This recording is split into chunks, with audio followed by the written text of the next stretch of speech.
In our kingdom, there are three types of shifters. Silver wolves serve, black wolves rule, and golden wolves are burned alive. They say the last golden wolf nearly destroyed the world.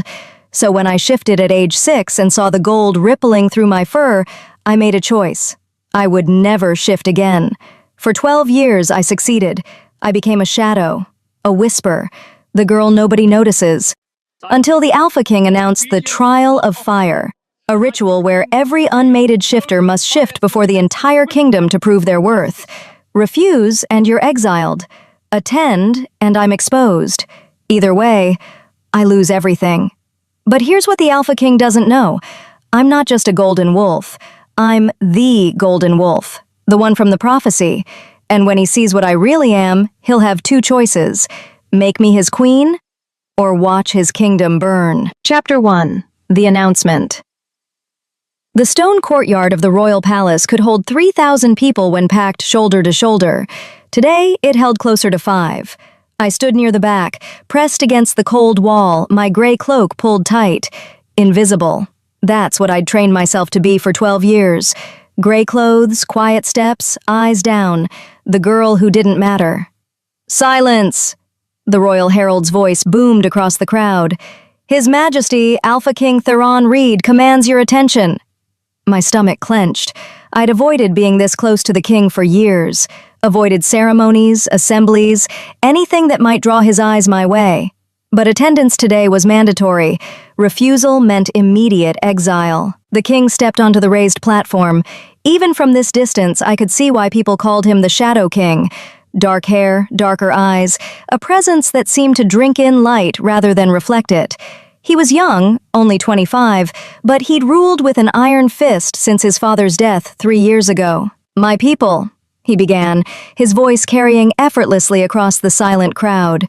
For generations, our strength has been measured by the power of our shifts, the bond between human and wolf. But in recent years, I have noticed a disturbing trend. He paused, letting the words settle. Too many of our youth refuse to shift. They claim injury, illness, or weakness. They hide behind excuses rather than embrace their birthright. My heart hammered against my ribs. This was about me, about people like me, the ones who couldn't show what they were. Therefore, the king continued, I am instituting the Trial of Fire. 3 weeks from today, every unmated shifter between the ages of 16 and 30 will present themselves before the kingdom. You will step into the sacred flames. You will shift. You will prove your worth. Gasps rippled through the crowd. Beside me, a girl I vaguely recognized from the market district turned pale. Those who refuse will be exiled beyond our borders, never to return. Those whose families harbor refusers will face severe penalties. His eyes swept across the assembly, cold and unyielding. There will be no exceptions. My vision tunneled. 3 weeks. 3 weeks until I had to either reveal what I was or abandon my family to punishment. The crowd erupted in whispers.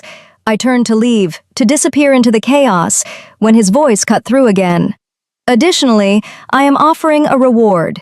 Any information leading to the discovery of a golden wolf, should one still exist, will be rewarded with land, title, and gold beyond measure. I froze. Golden wolves are not myth, he said, and something in his voice had changed. Something hungry. They are history, and history has a way of repeating itself. If you see gold, if you suspect gold, report it immediately to the royal guard. That is all. The crowd began to disperse, voices rising in panic and speculation. I pressed myself flatter against the wall, waiting for the mass of bodies to thin before I dared move. Terrifying, isn't he? I jumped.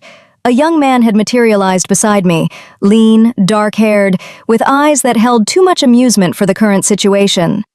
Excuse me? I managed. The king. Terrifying.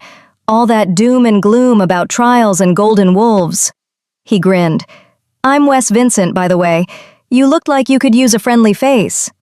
I'm fine, I said curtly, moving to step past him. He matched my pace. You don't look fine. You look like someone just announced your execution date. Leave me alone. Can't. It's genetically impossible for me to ignore a damsel in distress." He tilted his head, studying me with unnerving focus. "You're the one who never shifts, aren't you? The girl they call broken." My blood turned to ice. "I don't know what you're talking about." "Sure you don't." His grin widened. "Don't worry, your secret's safe with me. I'm not interested in the king's bounty. I'm interested in much more lucrative opportunities." Before I could respond, a hand clamped down on his shoulder.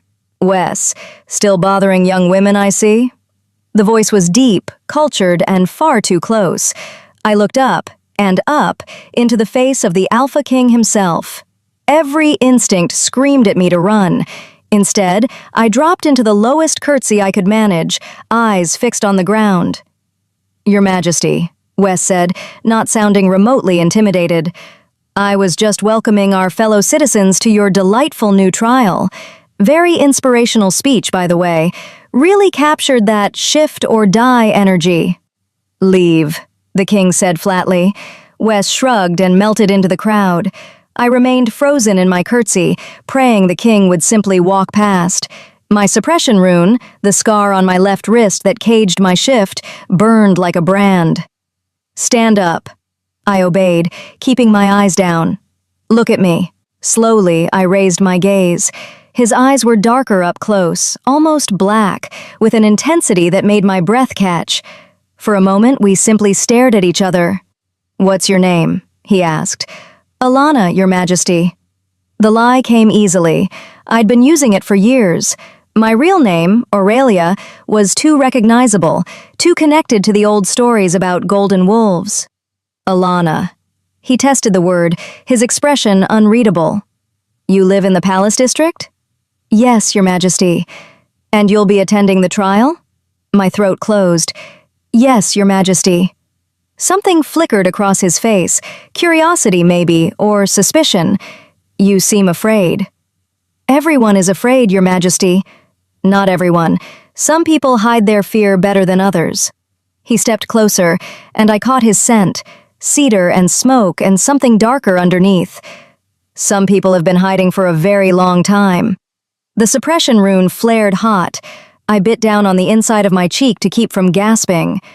"I look forward to seeing your shift," he said quietly. 3 weeks, Alana. Don't disappoint me." Then he was gone, moving through the crowd with his royal guard falling into formation around him. I sagged against the wall, my legs shaking. He'd looked right at me, spoken to me. For 12 years, I'd been invisible, and now the one person I needed to avoid most in the world had noticed me. I had 3 weeks to figure out how to survive, 3 weeks to decide whether to run or fight, 3 weeks until the trial of fire burned away everything I'd built. Chapter 2. The First Shift. I didn't go home that night. I couldn't face my family, the people who'd taken me in 12 years ago, knowing what I was, knowing the danger I brought to their doorstep. Instead, I went to the one place I'd always gone when the walls closed in, the Royal Archives. Most people didn't know the archives existed. They were buried 3 levels beneath the palace library, accessible only through a service corridor that the cleaning staff used. I'd discovered them by accident when I was 10, and they'd become my sanctuary ever since. The current archivist, an elderly man named Solomon Hess, had died 2 months ago. No replacement had been appointed yet, which meant I had the entire collection to myself. I lit a candle and made my way to the restricted section, the one with the lock I'd learned to pick years ago. The shelves here held the kingdom's darkest secrets, execution records, forbidden histories, and everything the royal family wanted buried, including the truth about golden wolves. I pulled down the worn leather journal I'd read 100 times before. The handwriting inside was elegant but shaky, as if the writer's hands had trembled. Personal account of Lord Martin Stevenson, Royal Historian, year 247 of the New Dawn. I flipped to the passage I'd memorized. The Golden Wolf, Aurelia of House Solana, did not go mad with power as the official histories claim. I was there. I witnessed the truth. She discovered that the royal family had been cursed by the ancient covens, a punishment for their genocide against the magical bloodlines. Each 3rd generation, an heir would be born without a soul, a vessel for darkness that would eventually consume the kingdom. Aurelia tried to break the curse. She believed her golden fire could burn it away, but the flames consumed her instead, and the royal family declared her a monster to hide their own sins. They hunted every golden wolf after, claiming public safety. In truth, they feared exposure. I write this knowing I will be executed if discovered, but someone must know the truth. The curse remains, and without a golden wolf to break it, we are all doomed. The journal ended there. Lord Martin had been found dead in his chambers 3 days after writing those words. Official cause? Natural heart failure. Unofficial truth: his neck had been broken. I closed the journal and pulled down another text, this one even older. The Prophecy of Fire and Shadow, written in the ancient tongue. I'd taught myself to read it over years of study. When darkness claims the throne, only gold can burn it clean, or burn it all. The Golden One and the Shadow King are bound, fated, doomed, 2 sides of a curse that will either save the kingdom or end it. But beware, the bond is not love, it is necessity, and necessity has teeth. I traced the words with my finger, my mind racing. Theron Reed was 25. His grandfather had been the 3rd generation after the curse was placed, which made Theron the 3rd generation after his grandfather, the cursed heir. My hands started shaking. The king wasn't hunting golden wolves because he feared them. He was hunting them because he needed one, needed me, to break a curse, or to burn with him. A sound echoed from the corridor above, footsteps, multiple sets, moving with purpose. I froze, listening. "Heard she comes here," a voice said. Male, young, unfamiliar. "The girl who never shifts. Someone saw her enter the archives entrance." "Then we search every level," another voice replied. "Lord Britt wants her found.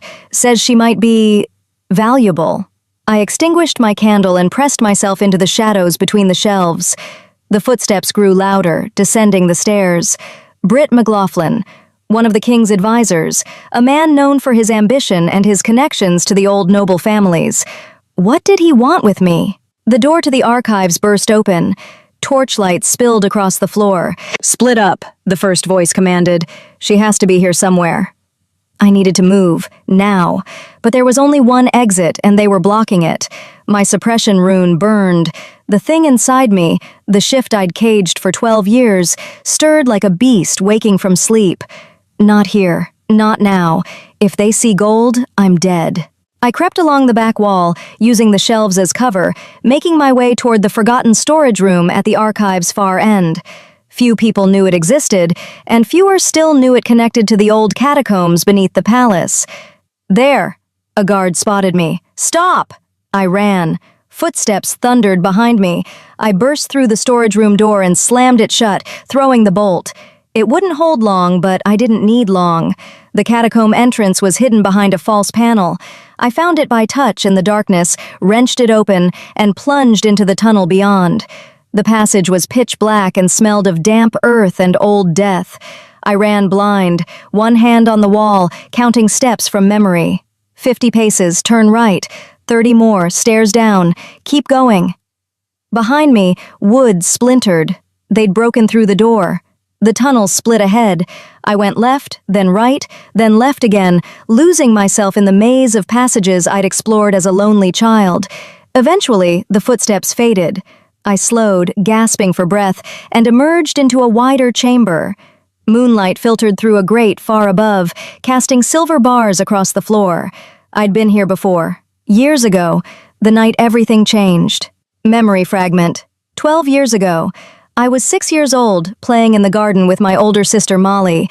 She was teaching me to shift, or trying to. I'd felt the pull before, the strange itch beneath my skin that meant my wolf was ready to emerge. "Just let it happen," Molly said, demonstrating. Her shift was effortless. One moment a girl, the next a beautiful silver wolf with gray eyes. "Don't fight it. Your wolf wants to meet you." I closed my eyes and let go of the control I'd been holding. The shift took me like a wave. My bones cracked and reformed. My skin rippled. The world tilted and sharpened, colors bleeding into new spectrums I'd never seen before. When it was done, I opened my eyes and saw my reflection in the garden fountain. Gold. Burning, molten gold. My fur shimmered like captured sunlight. My eyes glowed like twin flames. "Molly?" I tried to say, but it came out as a whimper. My sister had stumbled backward, her face gone white. "No," she whispered. "No, you can't be—" The back door slammed open. Our mother stood framed in the doorway, and the love I'd always seen in her eyes curdled into horror. "Get away from her!" she screamed at Molly. "Get inside, now!" Our father appeared behind her, already holding a fire iron from the hearth. "I'm sorry," he said, and I heard the truth in his voice. He was sorry. Sorry, but he would do it anyway. "You understand why this has to happen. You're a danger to everyone." I didn't understand. I was 6. I'd just shifted for the first time, and my parents were looking at me like I was a monster. My father advanced. The iron glowed red-hot in his hands. I ran. I ran through the garden, through the streets, into the forest beyond the city walls. Behind me, I heard shouting, more footsteps, the baying of hunting wolves. I ran until my paws bled, until I couldn't breathe, until I collapsed against a tree and waited to die. That's when the figure appeared. They wore a wolf skull mask, white bone gleaming in the moonlight. A dark cloak obscured their body, their scent, everything that might identify them. I tried to snarl, to defend myself, but I was too exhausted. The figure knelt beside me. "You are Aurelia Solana," they said. Their voice was neither male nor female, distorted somehow. "Daughter of the Golden Wolf bloodline, and you are being hunted." I whimpered. "I can help you." They reached into their cloak and pulled out a small knife. "But it will hurt, and you must never tell anyone what I'm about to do." Before I could react, they grabbed my left front paw and carved a symbol into the pad, a complex rune that burned like acid. I yelped and tried to pull away, but their grip was iron. "This is a suppression rune," they said as they worked. "It will cage your shift, hide the gold, make you seem ordinary, broken even. People will think you cannot shift at all." The pain was unbearable. I thrashed and cried. "Never let them see the gold," the figure whispered urgently. "The king is searching for you. He's been searching since the day you were born. If he finds you before you're strong enough—" They didn't finish the sentence. The rune flared one final time, and my shift reversed. I became human again, a terrified 6-year-old girl with blood dripping from her left wrist. "You'll be found by a family named Casey," the figure said. "They will take you in. Say nothing of your true name. Say nothing of what you are. And when the time comes—" They stood, towering over me. "When you're strong enough, you'll know what to do." "Who are you?" I managed through tears, but the figure was already gone, melted into the shadows like they'd never existed. I was found an hour later by Joyce Casey, a kind-faced woman who'd been searching for firewood. She took one look at me, bloodied, crying, alone, and gathered me into her arms. "It's all right," she murmured. "You're safe now. I've got you." I told her my name was Alana, that my family had died in a fire, that I was alone in the world. She believed me, or if she didn't, she was kind enough to pretend. The Casey family raised me as their own, and I spent 12 years making sure no one ever saw the gold again. Present day. I stared at the suppression rune on my wrist. It had faded over the years, but the scar remained, a constant reminder of the night I'd lost everything. "Why did you save me?" I whispered to the empty chamber. "What did you want me to become?" No answer came. It never did. I made my way through the catacombs until I found the exit near the eastern wall. By the time I emerged into the night air, exhausted and covered in dust, I'd made a decision. I couldn't run. Running meant my family, the Caseys, would be punished for harboring me. They didn't deserve that. They'd shown me kindness when no one else would, which left only one option. I had to survive the trial of fire. Somehow. But first, I needed to know the truth about King Theron Reed. Was he truly cursed? Was he hunting me to break free, or to destroy the last golden wolf before she could expose him? And that meant doing something incredibly stupid. It meant breaking into the king's private chambers. Chapter 3. The King's Secrets. Breaking into the king's chambers required 3 things: timing, audacity, and a complete disregard for self-preservation. I had all 3 in abundance. The king held council every evening from sundown until the midnight bell. During that time, his private quarters were guarded but empty. The guards rotated in shifts. I'd been watching their patterns for 2 years, ever since I'd started working as a palace cleaning servant to gain access to restricted areas. Tonight, the guard rotation would change at the 11th bell. That gave me a 20-minute window when the corridor would be understaffed. I waited in the shadows of a servant's alcove, dressed in my usual gray, a cleaning bucket at my feet to justify my presence. My heart hammered against my ribs. The 11th bell rang. 2 guards marched past, heading toward the east wing. The replacement guards wouldn't arrive for another 3 minutes. I moved. The king's chambers were on the palace's top floor, in the oldest section of the building. The door was solid oak reinforced with iron, but I'd learned long ago that servants' entrances were always the weakest point in any security system. I slipped down a side corridor and found the narrow door that led to the king's private study, used by chambermaids to tend the fire and refresh the wine without disturbing him. It was locked, but I'd stolen the master key from the housekeeper's office months ago. The lock clicked. I slipped inside and eased the door shut behind me. The study was smaller than I'd expected. Dark wood paneling, floor-to-ceiling bookshelves, a massive desk covered in maps and correspondence. A fire burned low in the hearth, casting dancing shadows across the walls. And there, hanging above the fireplace, was a portrait. I stepped closer, my breath catching. The woman in the painting was young, maybe 20, with golden hair and eyes that seemed to glow even in oil paint. She wore a white gown and a crown of flowers, but it was her expression that stopped me cold. She looked exactly like me. Not similar, not reminiscent. Exactly like me. Same face, same bone structure, same slight crook to the nose where it had been broken and healed wrong. The only difference was her smile, genuine and unguarded in a way mine had never been. Below the portrait, a small plaque read, "Aurelia of House Solana, the first golden wolf. May her sacrifice not be forgotten." Sacrifice, not madness, not destruction. My hands trembled as I turned away from the portrait and approached the desk. If there were answers anywhere, they'd be here. The first drawer held routine correspondence, trade agreements, petitions from noble houses, requests for audience. Nothing useful. The second drawer was locked. I pulled a thin piece of wire from my pocket and worked the mechanism. It took 3 tries, but the lock finally gave. Inside was a single, leather-bound journal. The cover was worn smooth from handling, and when I opened it, I recognized the handwriting immediately. It was the same script as Lord Martin's historical account, but this journal was older, the pages yellowed and brittle. Private Journal of King Ferdinand Glass, year 198 of the New Dawn. King Theron's grandfather. I flipped to a random page and began to read. Month of Frost, day 12. The curse manifests stronger each day. I feel it in my chest, a hollowness where warmth should be. My advisors notice. They whisper when they think I cannot hear. The coven's punishment for my ancestors' crimes grows teeth with each passing year. Soon, I will be nothing but a shell, a king without a soul, driven by hunger and cruelty rather than reason. I have studied the ancient texts. Only one thing can break this curse, a golden wolf, freely given to the bond. Not forced, not coerced. They must choose to save us.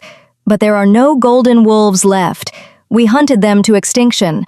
Our fear killed our only salvation. I turned the page, my pulse racing. Month of Frost, day 28. I was wrong. There is one golden wolf remaining. Her name is Aurelia. She came to me of her own accord, having discovered the truth about the curse through her own research. Brilliant woman. Beautiful. Fierce.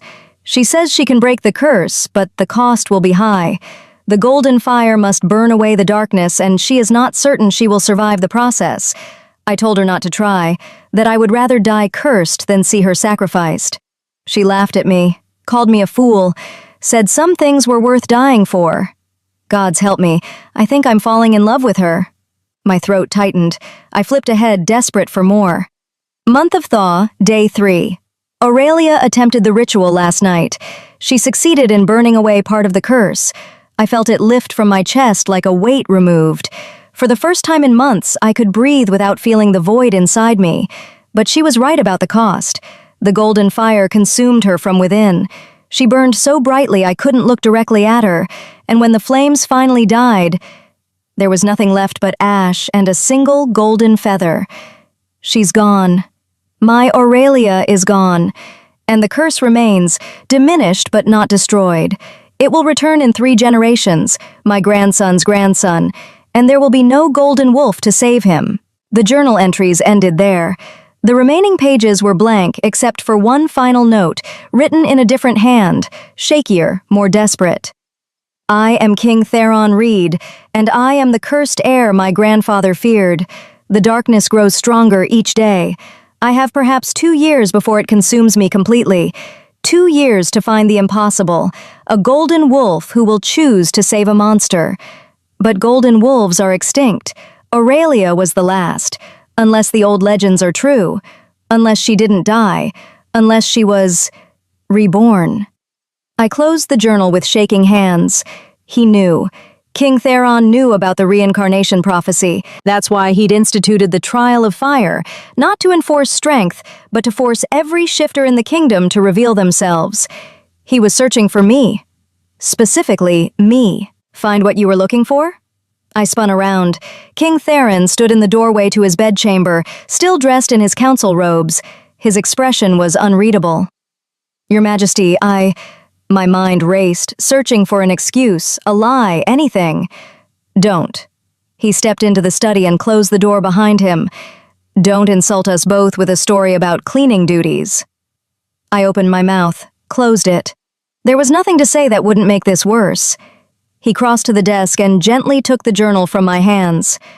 My grandfather's confession. Not exactly light reading. I'm sorry, I whispered. I shouldn't have... You shouldn't have broken into the king's private chambers, picked the lock on his desk, and read his family's darkest secrets? He raised an eyebrow. No, probably not. He set the journal down and turned to face me fully. We were close enough that I could see the dark circles under his eyes, the tightness around his mouth that spoke of pain he was trying to hide. But I'm glad you did, he said quietly. I blinked. What? I've been watching you for months, Alana. Or should I say, Aurelia? My blood turned to ice. The girl who never shifts. The girl who appeared from nowhere 12 years ago with no family, no history, no explanation. He tilted his head slightly. The girl who looks exactly like my grandfather's golden wolf. I don't know what you're talking about. Your left wrist, he said. May I see it? I instinctively pressed my wrist against my side. No. Then I'll assume I'm right about the suppression rune. He didn't sound angry, just tired. You've been hiding in my palace for years, watching me, studying the archives, learning everything you could about golden wolves and curses and the royal family's sins. If you knew, I said, my voice shaking, why didn't you arrest me? Execute me, turn me over to your guards. Because, he said, and something in his expression shifted, became almost vulnerable. You're the only chance I have, the only chance this kingdom has, and I was terrified that if I approached you too directly, you'd run. So the Trial of Fire was meant to force your hand, yes, to give you a choice, reveal yourself or abandon your family to punishment. He looked away. I'm not proud of the manipulation, but I'm running out of time, Aurelia. In 6 months, maybe less, the curse will take me completely. I'll become the monster my grandfather feared, and there's no one left who can stop it. I stared at him, at this man who'd seemed so cold, so untouchable from a distance. Up close, he just looked desperate. You want me to bond with you, I said slowly, like your grandmother did with your grandfather. Use the golden fire to burn away the curse. No. His voice was sharp. I want you to have a choice. A real one. Not coercion, not manipulation. That's why I haven't confronted you before now. But I broke into your chambers. And I let you. A faint smile touched his lips. I've known about your late-night visits to the archives for over a year. I've been leaving documents where you'd find them, breadcrumbs leading you to the truth. My mind reeled. The journal. You wanted me to read it. I wanted you to understand what you're walking into, what the cost might be. He stepped closer, and I caught his scent again, cedar and smoke and that darkness underneath stronger now. My grandmother died trying to save my grandfather. The golden fire consumed her. If you attempt the same ritual, I might die too, I finished. Yes. We stood in silence. The fire crackled in the hearth. Outside, the midnight bell began to toll. Why me? I asked finally. Why does it have to be me specifically? Because the curse and the cure are linked. My grandfather's bond with Aurelia created a resonance, a connection between our bloodlines. Only her reincarnation can finish what she started. He paused. At least, that's what the ancient texts claim. I could be wrong. This could all be a desperate king grasping at prophecies and myths. But you don't think you're wrong? No. I felt it the moment I saw you in the courtyard, like recognition, like something in my blood knew something in yours. His dark eyes met mine. Tell me you didn't feel it too. I had felt it, the strange pull, the way my suppression rune had burned when he came near.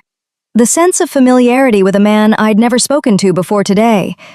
Even if I wanted to help you, I said carefully, I don't know how. I've spent 12 years caging my shift. I don't know if I can even access the golden fire anymore. Then we have 3 weeks to find out. He held out his hand.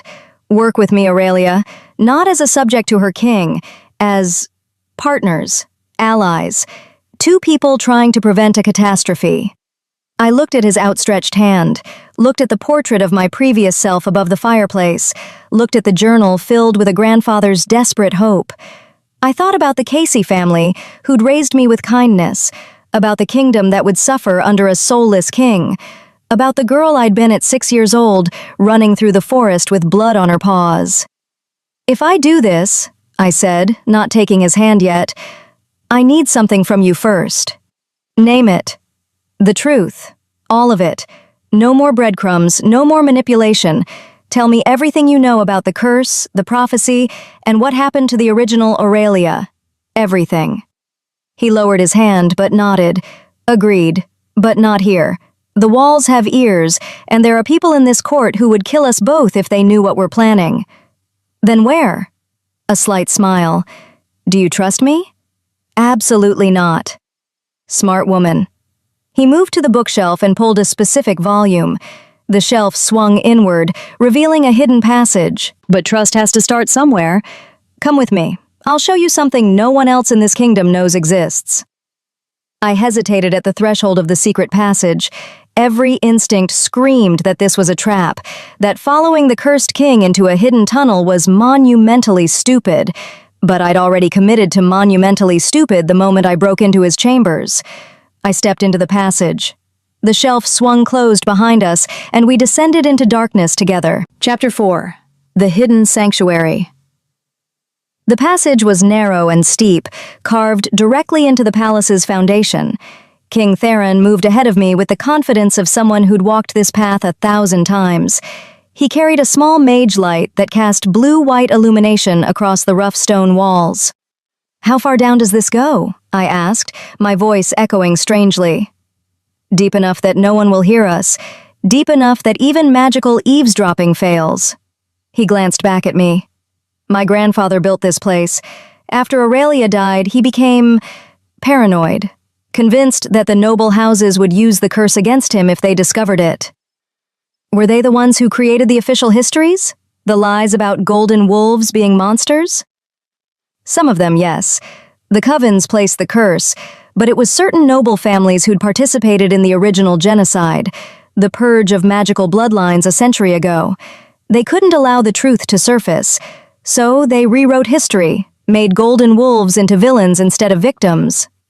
We reached the bottom of the stairs and emerged into a circular chamber. I stopped, my breath catching. It was a library. But unlike the archives above, this one was alive with magic. Books floated in gentle orbits around the room. Scrolls unfurled themselves when approached, their contents glowing faintly. At the center stood a table carved from a single piece of white marble, and on it lay a collection of artifacts that made my skin prickle with power. "Welcome to the sanctuary," Theron said. "Everything my grandfather collected about golden wolves, the curse, and the ancient magic is here. He spent the last 20 years of his life searching for answers he never found." I moved to the table, drawn by the artifacts. A golden feather, perfectly preserved. A vial of what looked like liquid sunlight.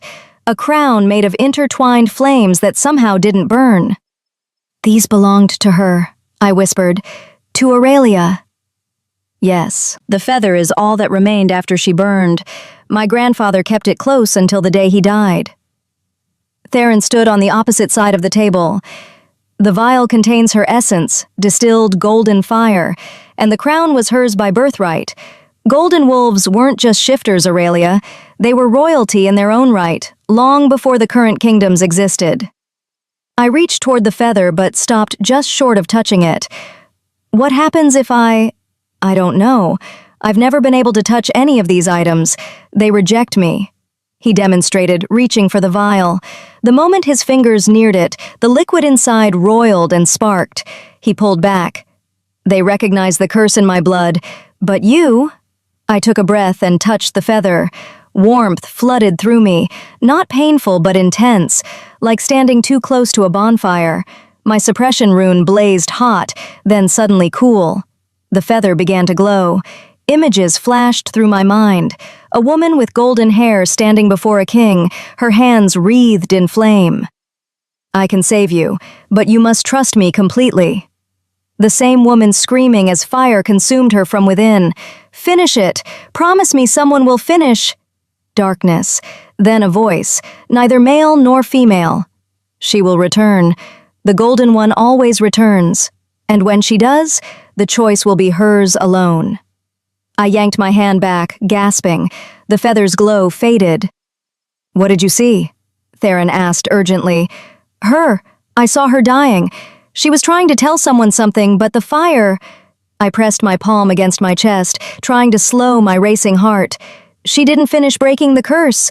She died before she could complete the ritual." Theron's expression darkened. "That matches what my grandfather wrote. The curse was weakened but not destroyed. It would lie dormant for 3 generations, then return in full force." "Why 3 generations? Why not immediately?" "Because that's how curse magic works.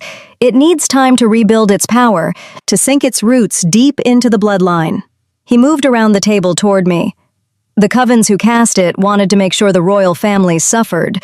Not just one king, but multiple generations. A legacy of darkness." I looked at him properly then, studied the shadows under his eyes, the tension in his shoulders, the way he held himself like a man carrying an impossible weight. "How bad is it?" I asked quietly. "The curse. What does it feel like?" He hesitated, then answered with brutal honesty. "Like drowning in ice. Like there's a void where my heart should be, and it's slowly consuming everything else. Emotions become distant, muted. I can still feel them, but they're filtered through this terrible coldness." He paused. "The worst part is the hunger. Hunger for what? Power, control, cruelty." His voice dropped. "Sometimes I catch myself thinking things that horrify me, considering actions that would make me a monster, and each day, it gets a little easier to imagine actually doing them." The admission hung in the air between us. "Is that why you instituted the trial of fire?" I asked.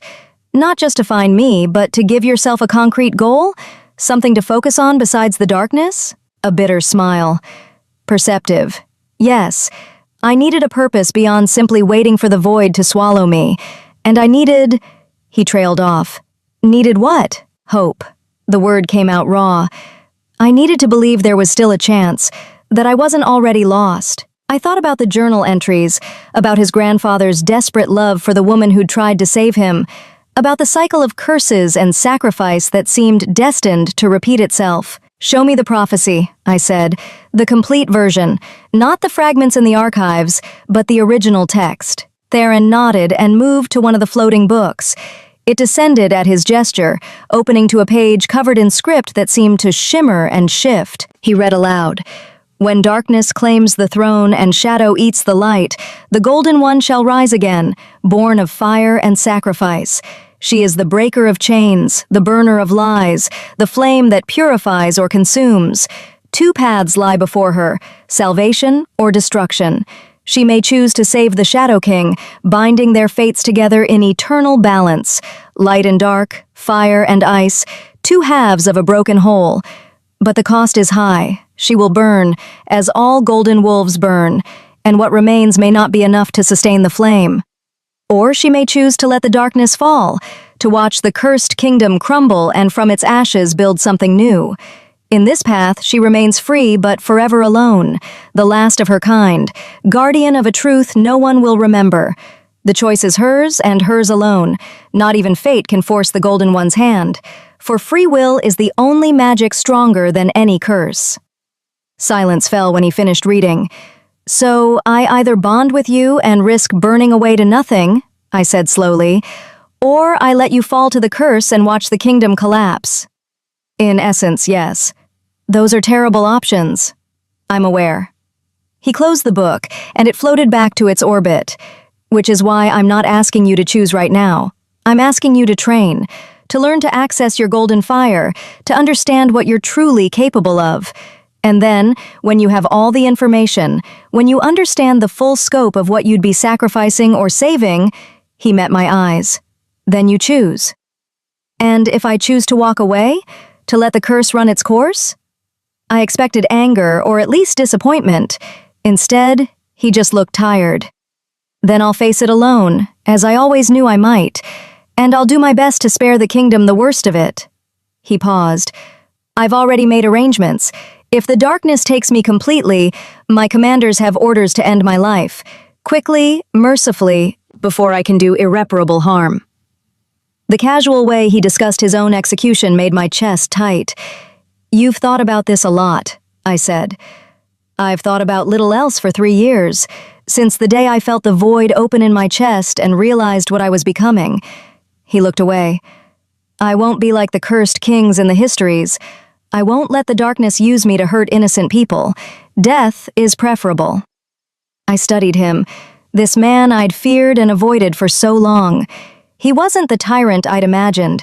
He was just someone trying desperately not to become one. I'll train, I said finally. I'll learn to access the golden fire, but I'm not promising anything beyond that. Relief flickered across his face. That's all I'm asking. And in exchange, you'll tell me everything. No more secrets, no more manipulation. Agreed. And you'll help me find the person in the wolf skull mask, the one who gave me this suppression rune. I held up my scarred wrist. They said you'd been searching for me since the day I was born. They knew things. I need to know who they are. Theron's expression shifted to surprise. Someone gave you a suppression rune? That shouldn't be possible. Those runes require ancient magic, the kind that's been lost for generations. Well, someone found it, and they've been watching me for 12 years without revealing themselves. I crossed my arms. If we're going to do this, if I'm going to even consider bonding with you, I need to know who else is pulling strings in my life. Fair enough. He moved to the table and pulled out a blank piece of parchment. Describe them, everything you remember. I closed my eyes, pulling up the memory of that night in the forest. Tall, maybe 6 feet. They wore a wolf skull mask, actual bone, not carved wood. Dark cloak, but I couldn't see what was underneath. Their voice was distorted, like they were using magic to disguise it. Did they have a scent? I frowned. No, now that you mention it, they had no scent at all, like they'd erased it completely. Theron's hand stilled over the parchment. That's troubling. Scent erasure at that level requires master-level magic. There are maybe 5 people in the kingdom capable of it, and I know all of them. Could it be someone from outside the kingdom? Possibly, or someone we don't know about, someone who's been hiding their abilities. He made a few notes. I'll have my spies make inquiries, quietly. If this person has been protecting you, they might not appreciate us investigating them. Or they might be waiting for us to figure it out, I countered. They told me that when I was strong enough, I'd know what to do. Maybe this, us working together, is what they wanted all along. A manipulator with good intentions? That's a dangerous combination. Says the king who's been leaving breadcrumbs in archives for a year. He had the grace to look sheepish. Point taken. A comfortable silence settled between us. I found myself staring at the golden feather again, at the physical reminder of the woman I'd apparently been in a previous life. "Can I ask you something?" I said quietly. "Of course." "Did your grandfather, did he love her? Truly? Or was it just desperation?" Theron considered the question. "I think it started as desperation, a cursed king grasping for salvation, but his later journal entries..." He pulled out the leather journal from inside his robe. He must have grabbed it before we descended. He flipped to a page near the end and read, "I would rather die cursed than live without her. If I could take back that night, I would. I would tell her to run, to save herself, to let me face the darkness alone. Her life was worth more than mine, worth more than this kingdom. I will spend the rest of my days trying to be worthy of her sacrifice, knowing I never can be." Theron closed the journal. He loved her, and it destroyed him when she died. I swallowed against the tightness in my throat. "The prophecy says I might burn away, like she did." "Yes. And you're still asking me to try?" "No. I'm asking you to learn what you're capable of, then make an informed choice. If you decide the risk is too high, I'll understand. I'll accept it." His dark eyes held mine. "I won't let history repeat itself, Aurelia. I won't be the selfish king who sacrifices the woman he..." He stopped abruptly. "The woman he what?" I pressed. "The woman he needs," he finished, but his scent spiked with something that smelled like a lie. Before I could call him on it, a bell chimed from somewhere above. Theron's head snapped up. "That's the emergency bell. Something's happened." He was already moving toward the stairs. "We need to get back." I grabbed the golden feather. It came away from the table easily this time, warm in my palm, and followed him. We emerged into his study just as someone pounded on the outer door. "Your Majesty," a guard's voice, urgent. "There's been an attack at the western gate, 3 guards dead, and the attacker left a message." Theron opened the door. "What message?" The guard's face was pale. "They carved it into the gate, Your Majesty. It says, 'The trial of fire will burn more than wolves. 3 weeks until the truth consumes you all.'" My blood ran cold. Theron's expression went deadly. "Seal the gates. No one enters or leaves without my personal authorization. Double the guard rotations, and bring me whoever witnessed the attack." "Yes, Your Majesty." The guard hurried away. Theron turned to me. "You need to leave, now. If anyone saw you enter my chambers..." "I'll use the servants' entrance. No one will know." I moved toward the hidden door, then paused. "Theron?" It was the first time I'd used his name. He noticed, his expression softening slightly. "Be careful," I said. "Whoever attacked those guards, they know about the trial. They're planning something." "I know, which is why we need to accelerate your training. If someone is trying to disrupt the trial, they might be trying to stop you from finding me," I finished, "or trying to force me to reveal myself prematurely. Either way, we're running out of time." He crossed to me and, without warning, pressed something into my hand. "Take this. It's a summoning stone. If you're in danger, crush it and I'll come. Immediately." I looked down at the small blue crystal. "Why would you..." "Because despite what you think, I'm not entirely heartless. And because..." He hesitated. "Because you're important. Not just to breaking the curse. To me." The admission hung between us, raw and unexpected. "I should go," I said, clutching the crystal. "Yes, and Aurelia, tomorrow night, meet me in the training grounds behind the Eastern Barracks. We'll begin your lessons." I nodded and slipped out through the servants' entrance, my mind racing. Someone had attacked the palace. Someone knew about the trial and wanted to send a message, and I had less than 3 weeks to figure out who and why before everything burned. Chapter 5. The First Lesson. I didn't sleep that night. I lay in my small room in the servants' quarters, staring at the ceiling and turning the golden feather over in my hands. It still radiated warmth, a constant reminder of what I was supposed to be. The woman in my memories had been powerful, confident. She'd walked into the palace and offered to save a cursed king without hesitation. I was none of those things. I was a girl who'd spent 12 years hiding, afraid of her own shadow. How was I supposed to become her? The summoning stone Theron had given me sat on the small table beside my bed, glowing faintly in the darkness. I wondered if he was sleeping, or if the curse kept him awake too, whispering dark thoughts in the silence. When dawn finally broke, I rose and went through my usual routine. Dressed in gray, pinned my dark hair back, rubbed ash on my face to make myself look paler, more forgettable. But my hands shook as I tied my apron. Everything had changed in the span of a single night. I wasn't invisible anymore. The king knew what I was. And somewhere out there, someone had killed 3 guards and left a threat carved into the palace gates. I made my way to the kitchens for the morning meal. The servants were already buzzing with gossip about the attack. "Heard it was a shifter," one of the cooks was saying. "Big as a horse, with claws that could shred iron." "Don't be ridiculous," another countered. "Shifters can't get past the wards. It had to be someone already inside the palace. Or someone with magic strong enough to break the wards," a third voice added darkly. I kept my head down and collected my portion of bread and cheese, trying to blend into the background. But as I turned to leave, someone blocked my path. Wes Vincent stood there, grinning like we were old friends. "Alana, just the person I wanted to see." I tried to step around him. "I'm busy."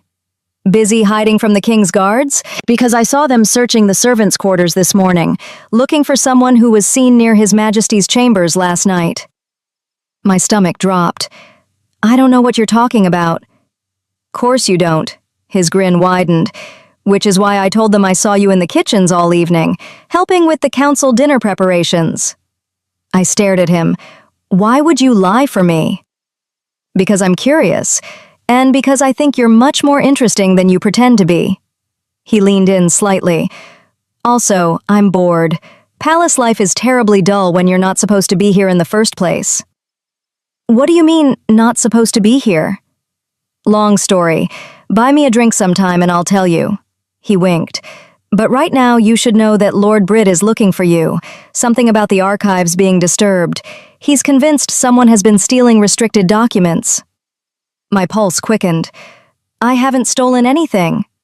"Didn't say you did, but maybe avoid him for a few days, yeah? At least until after the trial."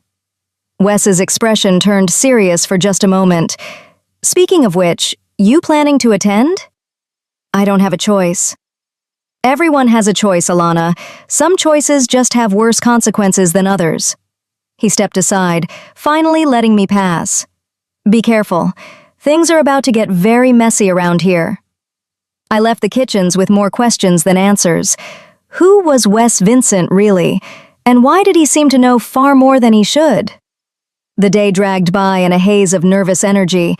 I went through the motions of my duties, scrubbing floors, changing linens, emptying chamber pots, but my mind was elsewhere. On the coming night, on the training, on what would happen when I finally tried to access the golden fire I'd suppressed for 12 years. As evening fell, I changed into the darkest clothes I owned and made my way to the Eastern Barracks. The training grounds behind them were used by the king's personal guard for night drills, but tonight they were empty. Theron was already there, dressed in simple training leathers instead of his usual royal garb. He looked younger like this, less intimidating, almost human. "You came," he said, sounding genuinely relieved. "I said I would." I glanced around the empty grounds. "Where are your guards?" I sent them away. "What we're about to do needs to be private." He gestured to the center of the training ring. "Come, stand here." I joined him in the ring. The ground beneath my feet was packed earth, scarred with the marks of countless sparring matches. "First lesson," Theron said. "Tell me what you know about golden wolves. Not the propaganda, but the truth." I thought about all the texts I'd read, all the hours spent in the archives piecing together fragments of forbidden history. Golden wolves are born, not made. The gift passes through bloodlines, but it skips generations unpredictably. They're more powerful than any other shifter, stronger, faster, more resilient. I paused. And they have abilities beyond shifting. The golden fire can heal or harm. It can burn away curses, break enchantments, compel truth. Good. What else? They can't be controlled. Collars, binding spells, compulsion magic, none of it works on golden wolves. That's one reason they were feared. Power that can't be leashed is dangerous to those who want to maintain control. Theron nodded approvingly. And what do you know about the fire itself? How it works? Less than I should, I admitted. The texts describe it as both a gift and a burden. It burns brightest when protecting others, but it consumes the user if channeled too long or too intensely. Golden wolves who push too hard, I trailed off. Burned themselves to ash, Theron finished quietly. Like Aurelia. The fire is fueled by life force. Push it beyond your limits and there's nothing left. Comforting. A ghost of a smile. I'm not trying to comfort you. I'm trying to prepare you for what accessing this power will feel like. He moved closer, and I caught his scent, cedar and smoke and that ever-present darkness. The suppression rune on your wrist has been caging your fire for 12 years. When we break it, the release will be intense, possibly overwhelming. When we break it? I thought I'd be doing this alone. The rune is old magic, Aurelia. Ancient. You can't break it from the inside. You'd need external power to shatter the binding. He held out his hand. That's where I come in. I stared at his outstretched hand. What exactly are you planning to do? Channel my power through the rune. Create a fracture point you can exploit from the inside. But I need to warn you, my power is cursed, dark. It's going to feel wrong when it touches you. How wrong? Like ice water in your veins, like drowning, like... He stopped, searching for words. Like the opposite of everything you are. I swallowed hard. And if something goes wrong? Then we stop, immediately. I'm not going to let you get hurt. The conviction in his voice was unmistakable. You have to trust me, just for this moment. Can you do that? Could I? Trust the cursed king who'd manipulated me into revealing myself? Trust the man who needed me to save him from a darkness that grew stronger every day? But I'd already come this far, already committed to learning what I was capable of. I placed my hand in his. His fingers closed around mine, and immediately I felt it. The cold. It seeped into my skin like frost, spreading up my arm toward my chest.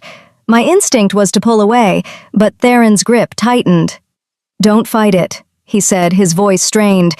Let it flow to the rune. Guide it there. I focused on the scar on my wrist, on the 12-year-old binding that had kept me safe and small and hidden.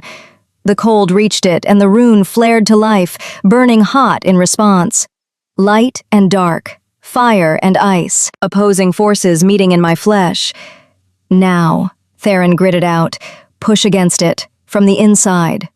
I closed my eyes and reached for the thing I'd kept caged for so long. The golden fire that lived beneath my ribs, coiled and dormant and waiting. It rose at my call. Heat flooded through me, rushing toward the rune like a dam breaking. For a moment, the opposing forces held in perfect tension. Theron's icy darkness and my burning light locked in stalemate. Then, the rune cracked. The sound was like breaking glass. The suppression shattered, and 12 years of caged power exploded outward. I screamed. Gold light erupted from my body, blinding and hot and utterly beyond my control. I felt my bones shift, felt the wolf rising, felt the fire burning through every nerve. Aurelia! Theron's voice seemed to come from very far away. Control it! Pull it back! But I didn't know how. The power was a wildfire, consuming everything in its path. I was drowning in light, burning from the inside out. Then Theron did something I didn't expect. He grabbed my face with both hands and pressed his forehead against mine. The cold rushed in again, but this time it wasn't invading, it was grounding, anchoring. His darkness wrapped around my light like a cage, not to suppress, but to contain, to give the fire boundaries. Breathe, he commanded, his voice directly in my mind somehow. You're not the fire. You control the fire. It doesn't control you. I focused on his voice, on the cold steadiness of his presence, on the feeling of his hands against my skin. Slowly, incrementally, the fire receded. The light dimmed. My bones settled back into human shape. When I finally opened my eyes, I was kneeling on the ground, gasping for breath. Theron knelt in front of me, his hands still cupping my face, his own breathing ragged. "That," he said shakily, "was more intense than I anticipated." I laughed. It came out half sob. "You think?" He helped me to my feet, and I realized my clothes were smoking slightly. The ground around us was scorched in a perfect circle, the earth blackened and still glowing faintly with residual heat. "Did I shift?" I asked, my voice hoarse. "Almost. You were halfway between forms when I pulled you back." He released me reluctantly, and I immediately felt the loss of his steadying cold. "How do you feel?"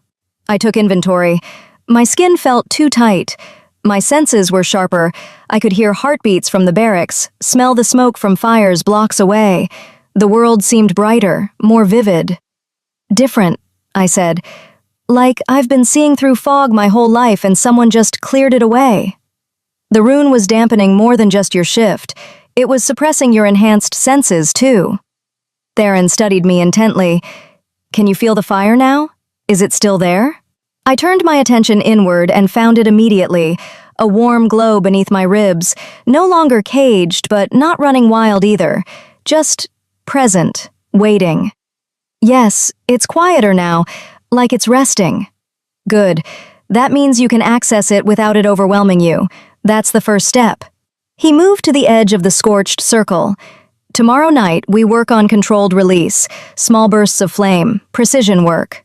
"Tomorrow? Theron, I can barely stand." "Which is why you need to build your endurance. We have less than 3 weeks until the trial, and you need to be able to shift fully and maintain it without burning yourself out." His expression softened slightly. "I know it's difficult. I know you're exhausted, but the curse doesn't wait. I know." I straightened, forcing strength into my legs. "Tomorrow night, same time." He looked like he wanted to say something else, but footsteps approached from the direction of the barracks.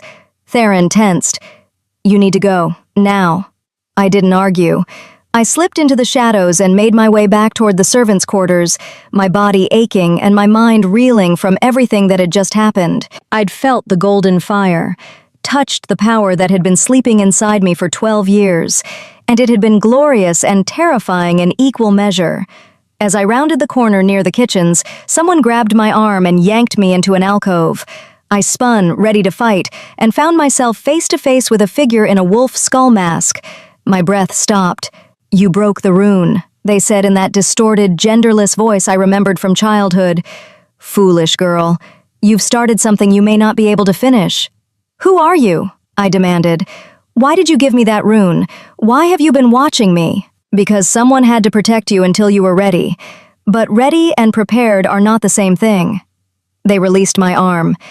"The king is not your only enemy, Aurelia Solana. There are forces moving in this palace that want you dead before you can complete the bonding ritual." "What forces? Who?" "The trial of fire will be a trap. They will try to kill you in front of the entire kingdom and make it look like an accident. You must be ready to fight, or you will burn for nothing." "Then help me. Tell me who they are." But the figure was already backing away into the darkness. "Trust no one but the cursed king. And even him, trust carefully. Darkness has a way of consuming everything it touches." Then they were gone, vanished like smoke. I stood in the alcove, trembling with adrenaline and unanswered questions. Someone wanted me dead. The trial would be a trap, and I had less than 3 weeks to prepare for a threat I couldn't even identify. I made my way back to my room and collapsed onto my narrow bed, exhaustion finally claiming me. As I drifted toward sleep, I felt the golden fire pulse beneath my ribs, a steady, warm reminder that I was no longer the powerless girl who'd spent 12 years hiding. For better or worse, I was becoming something else, something dangerous. Chapter 6. The Alliance Offer. 2 weeks until the trial. The training became my entire world. Every night I met Theron in the Eastern Training Grounds. Every night we pushed the boundaries of what my golden fire could do. Small flames at first, candle-sized bursts I could summon and dismiss at will. Then larger, hotter, more controlled. By the end of the first week, I could coat my hands in golden fire without burning myself. By the end of the second, I could shift partially, just my eyes, turning them molten gold, or just my hands, manifesting claws wreathed in flame. But a full shift remained elusive. Every time I tried, the power threatened to overwhelm me, and Theron would have to pull me back with his stabilizing darkness. "You're fighting it," he said on the 10th night, watching me struggle to complete the transformation. "Stop trying to control every aspect of the shift. Let your instincts guide you." "My instincts want to burn everything," I gasped, forcing the partial shift back down. Sweat dripped down my face despite the cool night air. "Then maybe that's what you need to do." He gestured to the training dummy at the far end of the grounds, a man-shaped target stuffed with straw. "Shift. Attack. Let the fire have a target that isn't you." I stared at the dummy, then at my trembling hands. "What if I can't stop once I start?" "Then I'll stop you. That's what I'm here for." He moved to stand behind me, close enough that I could feel his presence like a cold anchor at my back. "I won't let you burn, Aurelia. I promise." I took a breath and reached for the fire. This time, I didn't try to control it. I just let go. The shift took me like a wave. My bones cracked and reformed. My skin rippled with golden fur. The world tilted and sharpened into new spectrums of color and scent. When it was done, I stood on 4 paws and everything felt right for the first time in 12 years. I was massive, larger than any wolf I'd ever seen. My fur glowed like captured sunlight, casting shadows across the training grounds. And the fire sang in my blood, begging to be released. I focused on the dummy and roared. The sound wasn't quite wolf, it was something older, more primal. And with it came flame. Golden fire exploded from my jaws, engulfing the dummy in seconds. The straw ignited, the wooden frame beneath it charred and cracked. Within moments, there was nothing left but ash. I turned, searching for another target, the fire still hungry. Theron stepped into my line of sight. His hands were raised, not in surrender, but in offering. His scent washed over me, cedar and smoke, and that darkness that somehow didn't repel me anymore. Instead, it grounded me, reminded me who I was beneath the fire. "Aurelia," he said quietly, "come back. You've done enough." The fire wanted to test him, wanted to see if his darkness could withstand my light. But I was more than the fire. I pulled it back, forced the shift to reverse, and became human again. I collapsed to my knees, gasping. Theron was there immediately, his hands on my shoulders, steadying me. "You did it. A complete shift, and you came back on your own." "Barely," I managed. "Barely is still success." He helped me to my feet. "How do you feel?" "Like I could sleep for a week, or burn down the palace. I'm not sure which." A rare smile crossed his face. The duality of golden fire, destruction and protection, all wrapped together. We stood there in the aftermath of my first successful shift, surrounded by scorched earth and ash. I realized Theron hadn't let go of my shoulders yet, and I hadn't pulled away. "Can I ask you something?" I said. "Always." "Why does your darkness stabilize my fire? The prophecy says we're opposites, light and shadow, fire and ice. We should repel each other." His expression grew thoughtful. "I've been wondering that myself. The best theory I have is that we're not truly opposites. We're complements, 2 halves of a balance." He paused. "The curse in my blood is a void. It consumes. Your fire is creation. It transforms. Together, they neutralize each other. Or at least, that's the hope. And if they don't? If we attempt the bonding ritual and instead of balancing, we destroy each other? Then we both burn." He said it matter-of-factly, like he'd already accepted that possibility. "But at least the curse dies with us. The kingdom would be free." I stared at him. "You've really made peace with dying, haven't you?" "I've had 3 years to prepare for it, though I'll admit." His hands dropped from my shoulders and he looked away. "The idea of dying was easier when I thought I'd face it alone. Now that you're here, now that there's a chance for something different, it's harder. Because you have hope again? Because I have something to lose." He met my eyes, and the intensity in his gaze made my breath catch. Before you, there was just duty, responsibility, the kingdom's needs. But you make me want things I have no right to want. My heart hammered against my ribs. Theron, voices echoed from the direction of the barracks, multiple people moving fast. Theron's expression shifted instantly from vulnerable to guarded. Hide, now. I didn't argue. I slipped into the shadows at the edge of the training grounds, just as a group of guards rounded the corner, led by Lord Britt. Your Majesty, Britt said, his voice sharp with barely concealed irritation. Training alone again? Without your guards? After the recent attack, this is highly irregular. I don't recall asking for your opinion on my training schedule, Lord Britt, Theron replied coolly. Nevertheless, the council is concerned. We've had 3 more incidents this week, guards found unconscious, restricted areas breached, and someone has been repeatedly accessing the archives without authorization. Britt's eyes swept the training grounds, lingering on the scorched earth. What happened here? Combat training, magic enhanced. I see, and the enhancement came from... my personal reserves. Are you questioning my ability to manage my own power, Lord Britt? The threat in Theron's voice was unmistakable. Britt backed down, but his expression remained suspicious. Of course not, Your Majesty. I merely wish to inform you that we've identified a suspect in the archive breaches, a servant girl. We're searching for her now. My blood ran cold. A servant, Theron said flatly. How concerning. I'm sure you'll handle it appropriately. Indeed, though I wonder if Your Majesty knows her. She's been seen in this section of the palace several times. Goes by the name Alana. Silence stretched. I held my breath, waiting for Theron's response. I don't make a habit of learning servants' names, Lord Britt. If she's guilty of theft, arrest her. If not, leave her alone. Either way, I fail to see why this requires my personal attention at this hour. Britt's jaw tightened. My apologies, Your Majesty.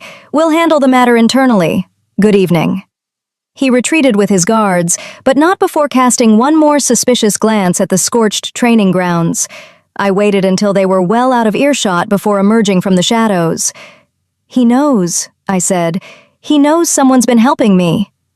Britt has suspected something for weeks. He's ambitious, sees conspiracies everywhere. Theron moved closer, lowering his voice. But he's right that this is becoming dangerous. We can't keep meeting like this. Someone will eventually connect you to these training sessions. Then what do we do?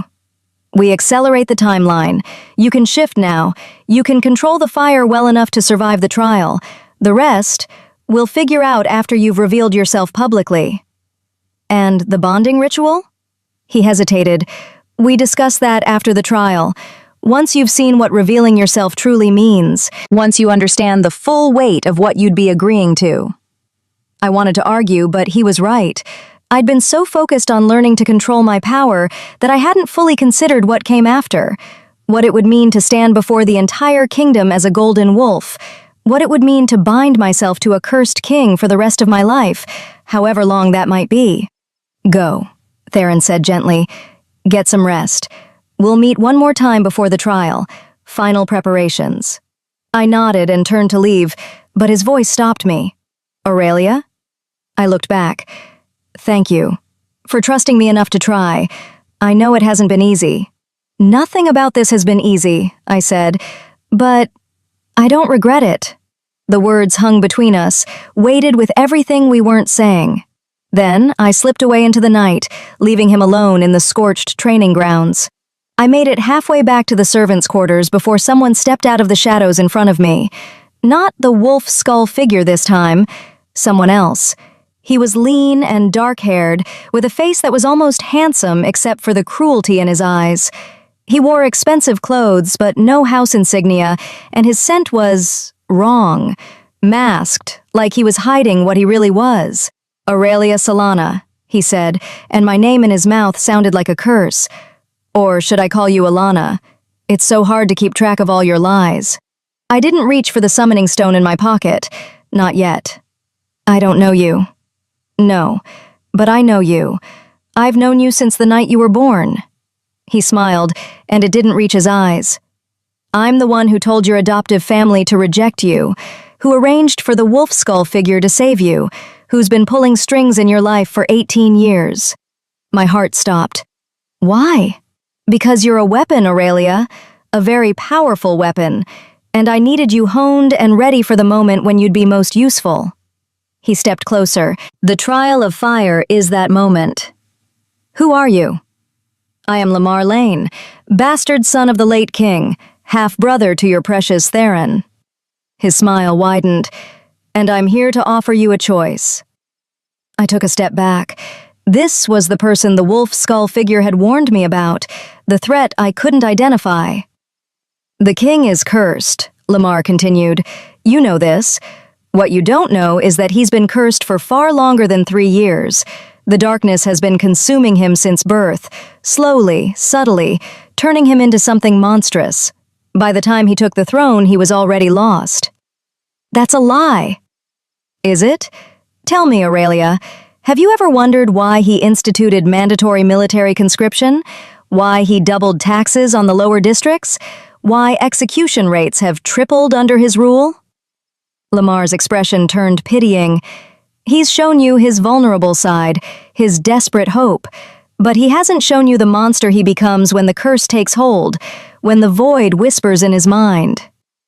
I thought about Theron's admission that sometimes he caught himself thinking terrible things, considering cruel actions. Even if what you're saying is true, I said carefully, what's your alternative? Let the curse consume him completely? Watch the kingdom fall? No. Kill him during the trial of fire. Use your golden fire to burn away the cursed bloodline entirely. Then help me rebuild the kingdom without the taint of ancient curses and dark magic. He held out his hand. I can give you freedom, Aurelia. True freedom. No bonding ritual. No risk of burning yourself to ash, just survival. And a chance to make the kingdom what it should have been all along. By committing regicide. By executing a mercy killing. He's dying anyway. You'd just be accelerating the inevitable, sparing him years of suffering under the curse's influence.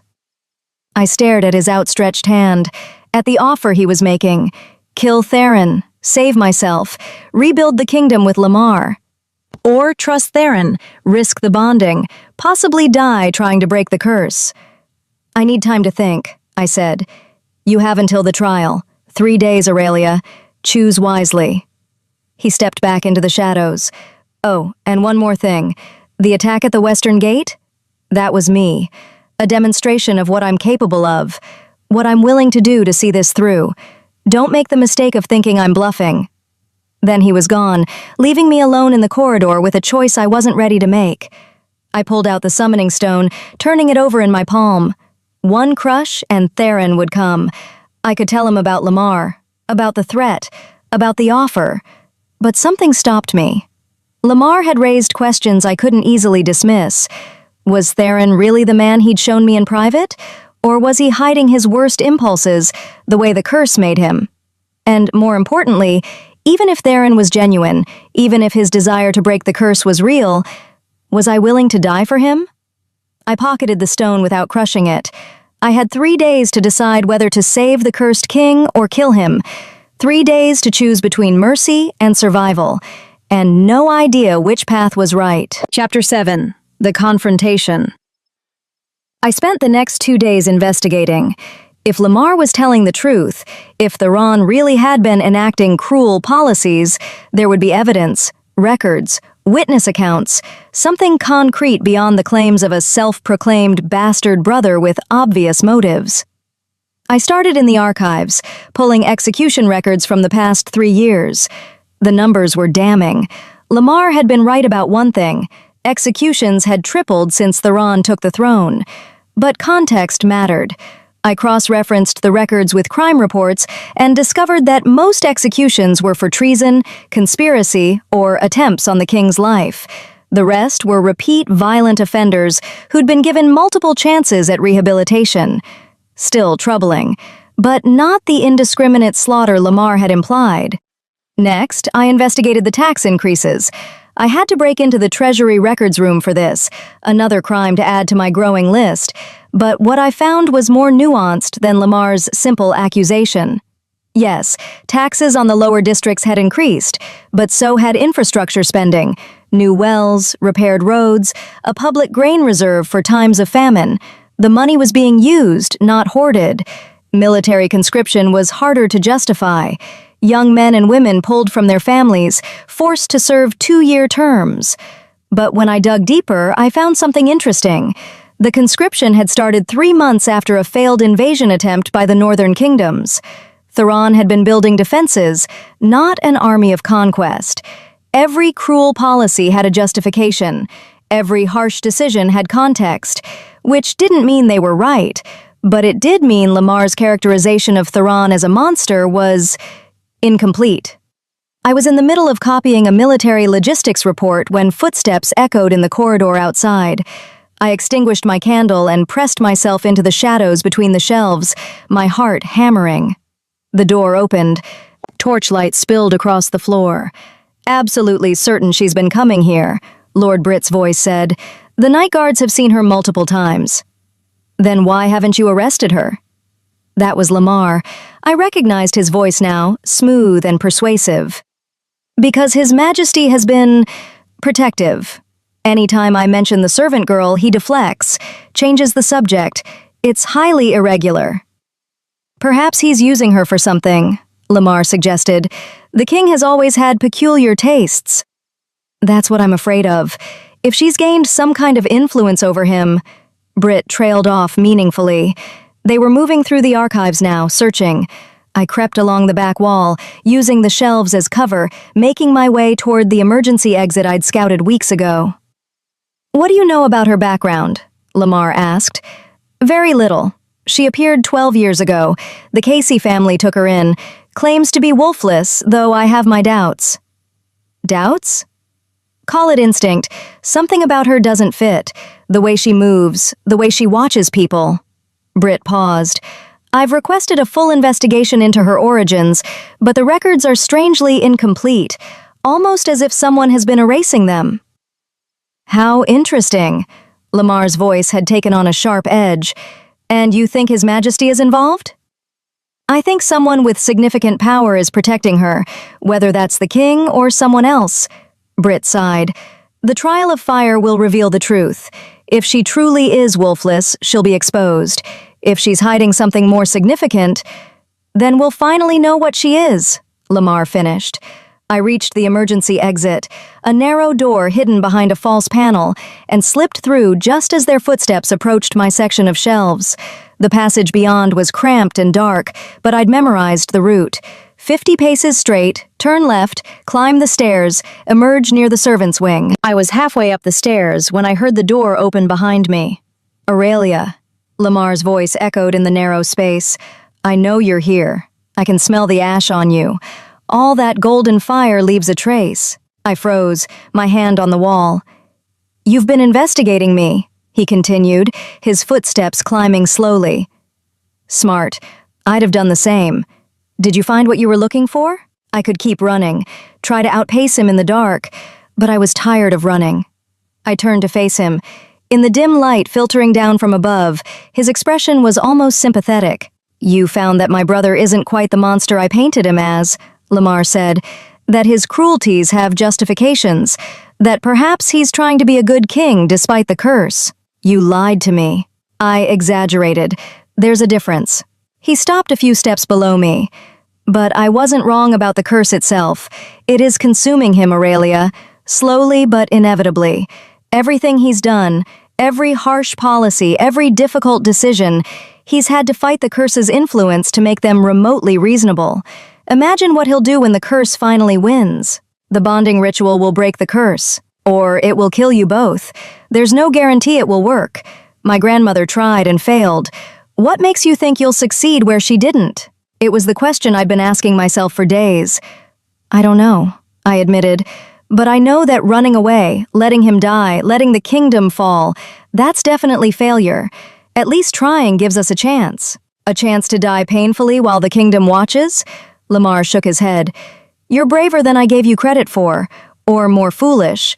I genuinely can't tell which. Why do you care? I demanded. If you want the throne, just wait for the curse to kill Theron. Why try to recruit me? Because I don't want the throne. I want to save this kingdom from the curse that's plagued it for generations. His expression hardened. My mother was executed when I was 10, accused of witchcraft because she tried to use magic to heal the poor. Theron's father ordered it, consumed by the same curse that's taking my brother now. I've watched this cycle destroy everything it touches. He climbed another step, and I saw genuine pain in his eyes. I'm not the villain here, Aurelia. I'm trying to end the cycle the only way I know how, by removing the cursed bloodline entirely. Yes, that means Theron has to die, but one life to save thousands? That's not evil. That's mathematics. Theron isn't just a number in your equation. He's a person. A person who will become a monster if you fail. A person whose death is already inevitable. Lamar held out his hand. Help me end this cleanly, mercifully, before more innocent people suffer. I looked at his outstretched hand, at the offer he was making. Part of me understood his logic. Part of me saw the terrible sense in it. But a larger part, the part that had spent 2 weeks training with Theron, watching him fight the darkness, seeing him choose kindness even when cruelty would be easier, couldn't accept it. No, I said. Lamar's expression didn't change, but his scent shifted. Disappointment mixed with something darker. That's unfortunate, he said quietly. I was hoping you'd see reason, that we could work together. We can't, because your solution requires me to become exactly what the kingdom has always feared, a golden wolf who uses her power to kill rather than save. And bonding with my brother requires you to become a martyr, a sacrifice on the altar of a cursed bloodline. His hand dropped. But I can see I won't convince you. So let me give you a warning instead. The trial of fire will not go as you expect. There are forces in motion you haven't accounted for, people who want you dead for reasons that have nothing to do with my brother or his curse. What people? The noble houses who orchestrated the original Golden Wolf genocide. They have descendants, Aurelia. Descendants who remember the old stories about golden wolves exposing their families' crimes. They won't allow you to survive the trial. He stepped back down. Watch your back. And when things go wrong, and they will, remember that I offered you an alternative. Then he retreated into the darkness, leaving me alone in the stairwell. I climbed the rest of the way and emerged into the servants' wing, my mind racing. Lamar was right about one thing. I didn't have the full picture. There were players I hadn't identified, threats I hadn't anticipated, and I had less than 24 hours before the trial of fire. I went to Theron. Not through official channels. I couldn't risk Brit's guards intercepting me. Instead, I used the summoning stone. I crushed it in my palm, and the crystal shattered into blue dust that rose and dissipated like smoke. Within minutes, Theron appeared in my small room, having traveled through whatever magic connected the summoning stone to him. He looked alarmed, his hair disheveled like he'd been sleeping. "What's wrong?" he demanded. "Are you hurt? Did someone—" "We need to talk. About your brother." His expression shifted from concern to something colder. "Lamar approached you. You knew he would?" "I suspected. He's been moving pieces into place for weeks. Guards loyal to him, nobles sympathetic to his cause." Theron moved to the window, checking the courtyard below before turning back to me. "What did he offer you?" "A chance to kill you during the trial, make it look like an accident, help him rebuild the kingdom without the cursed bloodline." "And you're here instead of taking him up on it? Should I be flattered?" The bitter sarcasm in his voice stung. "Don't," I said. "Don't pretend you expected me to betray you. If you really thought that, you wouldn't have given me the summoning stone in the first place." Some of the tension left his shoulders. "You're right. I'm sorry. It's just, Lamar is very good at finding people's doubts and exploiting them. I wasn't sure if I'd choose you over the easier path, the one that doesn't risk me burning to ash." I crossed my arms. "I spent 2 days investigating your policies, your decisions, looking for evidence that you were the monster he claimed you were." Theron went very still. And I found a king trying desperately to hold his kingdom together while fighting a curse that wants him to tear it apart. I found someone making hard choices, not because he enjoys cruelty, but because there are no good options. I met his eyes.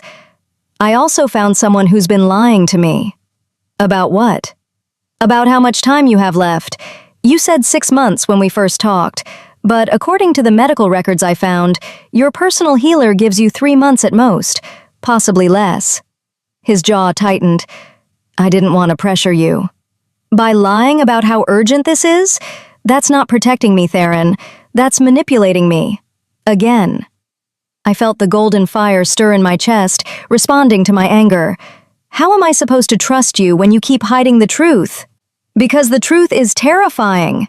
His voice rose, frustration breaking through his usual control. The truth is that I'm dying, that every day the void grows larger and my ability to resist it grows smaller, that sometimes I lie awake at night wondering if tomorrow will be the day I finally lose myself completely. He turned away, his hands clenching into fists. The truth is that I'm asking you to risk everything, your life, your freedom, your future, to save someone who might already be beyond saving. And if I told you that, if I was completely honest about how desperate things really are, you might choose to walk away. And His voice dropped to a whisper. I don't think I could survive that. Knowing that my last hope looked at the real me and decided I wasn't worth saving. The raw vulnerability in his confession made my chest ache. I crossed the room and put my hand on his shoulder, turning him to face me. Then hear this truth, I said firmly. I'm not staying because I think you're easy to save. I'm staying because I've seen you fight the darkness every single day. I've watched you choose kindness when cruelty would be simpler. I've felt your power stabilize mine, your cold anchor my fire. We balance each other, Theron, and that means something. His dark eyes searched mine. Even knowing you might die trying? Even knowing that. Because some things are worth the risk. I paused. But no more lies. No more hiding how bad things are.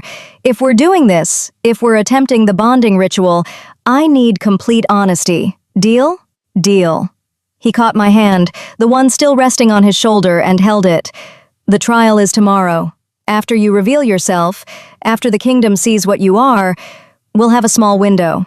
Maybe hours, maybe days. The bonding ritual has to happen during that window, or the chaos will consume us both. What kind of chaos? The noble houses will call for your execution. The people will panic. Lamar will make his move, trying to use the confusion to seize power. Theron's grip tightened on my hand. We'll need to perform the ritual quickly, before anyone can stop us. And it needs to be public enough that the kingdom witnesses it, sees the curse break, understands what we've done. A public magical ritual where I might burn to death in front of thousands of people. Wonderful. Despite everything, he almost smiled. When you put it that way, it does sound rather grim. Rather grim? It sounds like a nightmare. Yes, but it's our nightmare now, together. He raised my hand to his lips and kissed my knuckles, the same gesture he'd made 2 weeks ago, but it felt different now, more intimate, more real. Together, I echoed. We stood there in my small room, holding hands in the candlelight, two people bound by prophecy and circumstance, and something that felt dangerously close to trust. You should rest, Theron said finally. Tomorrow will be intense. Will you stay? The question came out before I could stop it. Just for a little while. I don't want to be alone tonight. He looked surprised, then something soft crossed his features. Of course. We sat on my narrow bed, not touching beyond our joined hands, and talked until dawn crept through the window. About his childhood before the curse manifested. About mine before the night I shifted and lost everything. About the kingdom we both wanted to protect, and the future that might exist if we succeeded. And when the morning bells rang, signaling the day of the trial of fire, we rose together to face whatever came next. Chapter 8. The Trial of Fire. The ancient amphitheater had been built for spectacle. Stone tiers rose in concentric circles around a central ring, large enough to hold 5,000 spectators when packed. Today, it looked like closer to 7,000. Every noble house, every merchant guild, foreign dignitaries from allied kingdoms, common folk who'd bribed or fought their way in, all here to watch shifters prove their worth, or fail trying. I stood in the preparation chamber beneath the amphitheater, listening to the roar of the crowd above. Around me, other shifters waited, some confident, some terrified, all required by royal decree to participate. A girl near me was crying softly. She couldn't have been more than 16. "First time shifting in public?" I asked quietly. She nodded, wiping her eyes. "What if I can't? What if I freeze?" "You will," I said, surprised by the certainty in my voice. "Your wolf wants to emerge. You just have to trust her." The girl managed a weak smile. "Thank you. I'm Dina, by the way." "Alana." The lie came automatically, though it felt heavier now. "Ladies and gentlemen," the announcer's voice boomed across the amphitheater, magically amplified. "Welcome to the Trial of Fire!" The crowd erupted in cheers. I moved to the narrow viewing slot in the preparation chamber wall and looked out at the arena. The central ring was dominated by a massive bonfire, flames already reaching 20 feet high, fed by oil and enchantments. Around it, smaller fire pits marked the stations where shifters would prove themselves.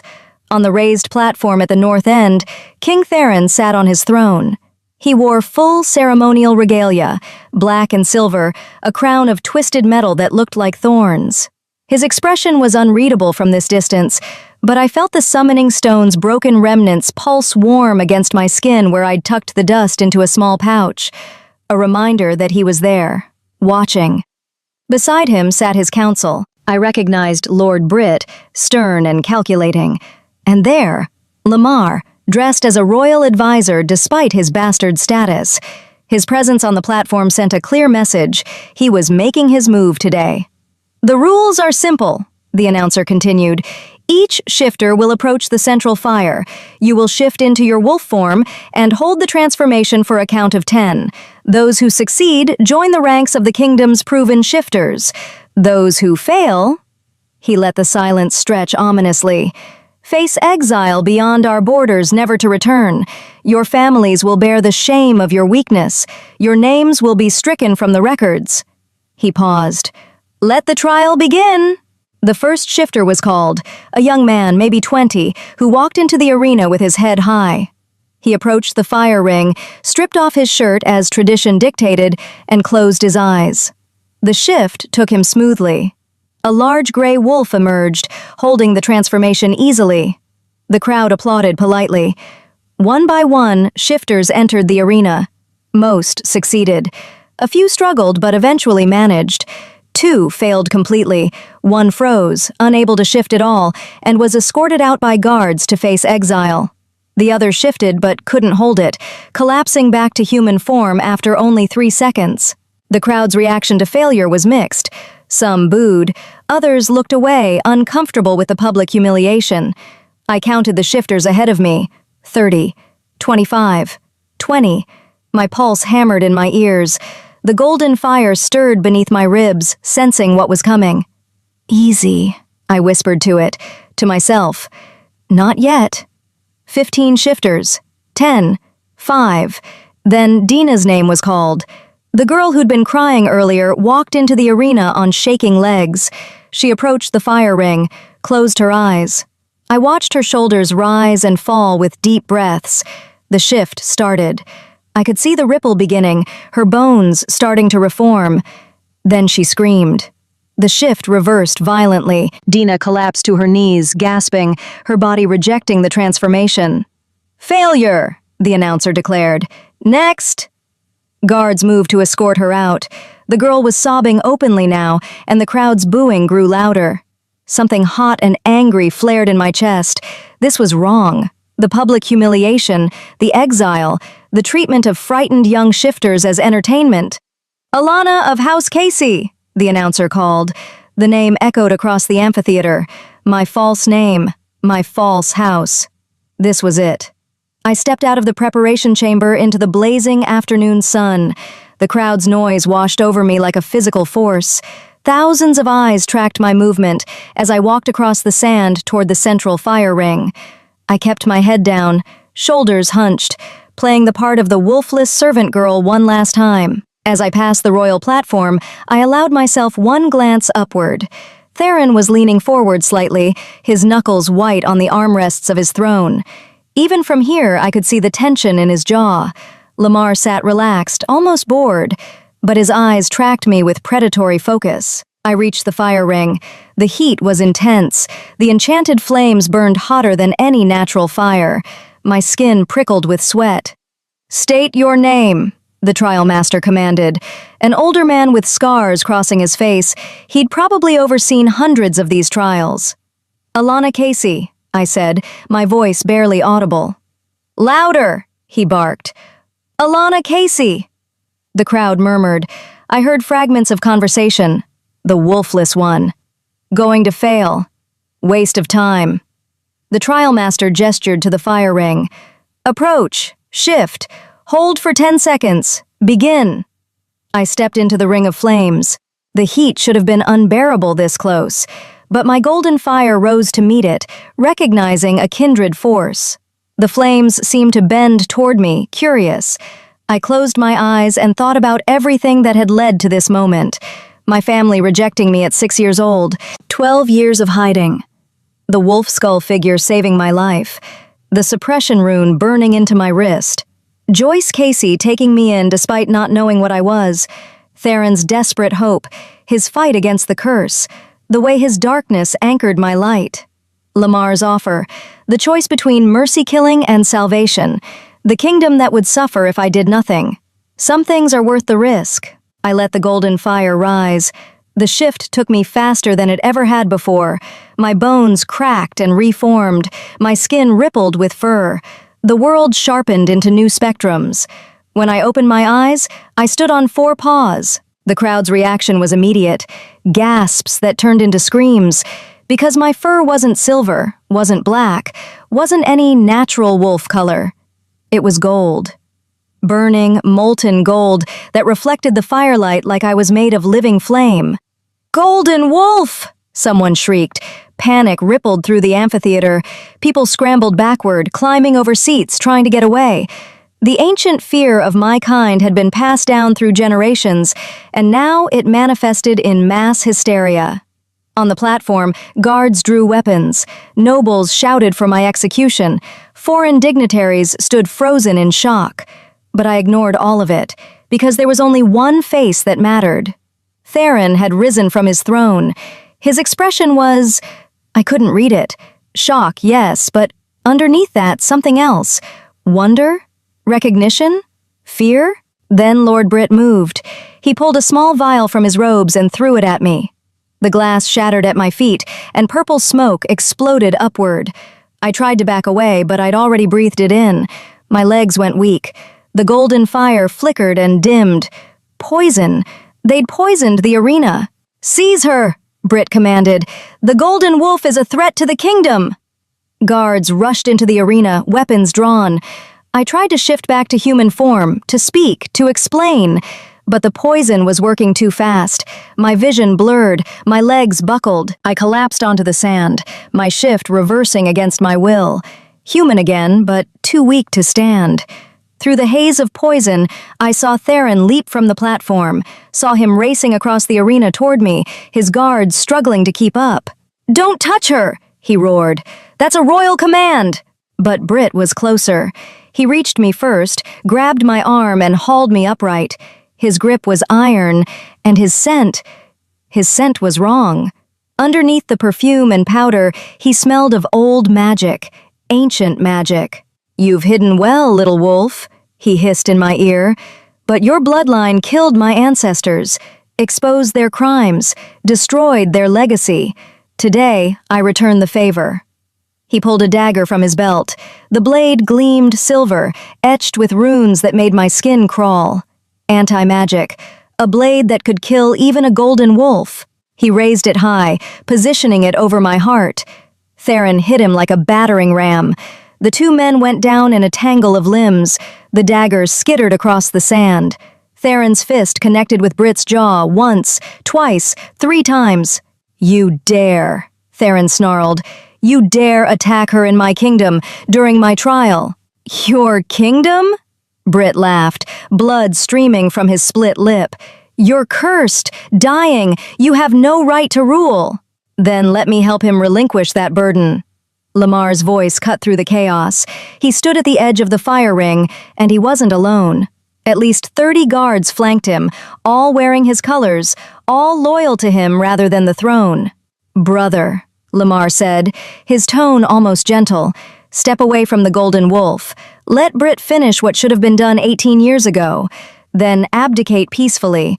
I'll make sure your death is quick, merciful."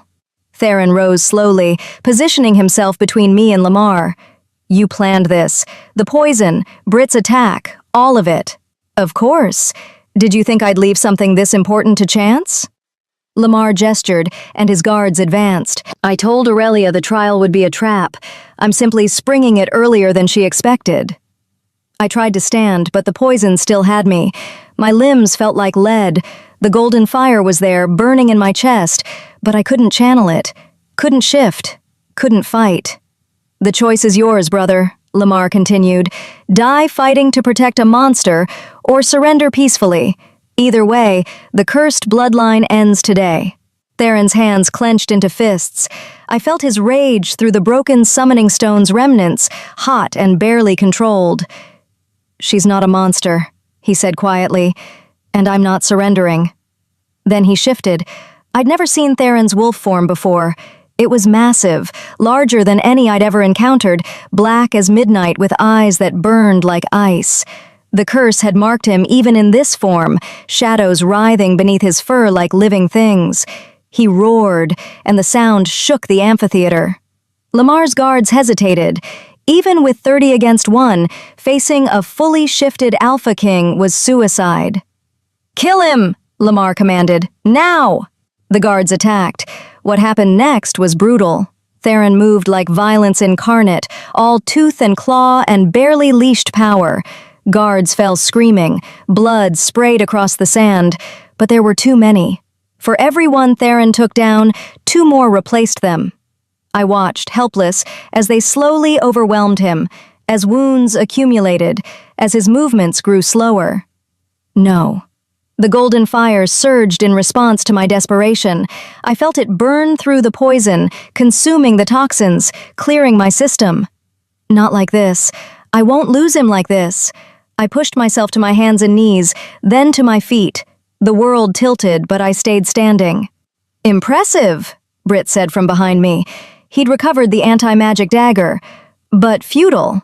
He lunged. I spun, and the golden fire exploded from my hands.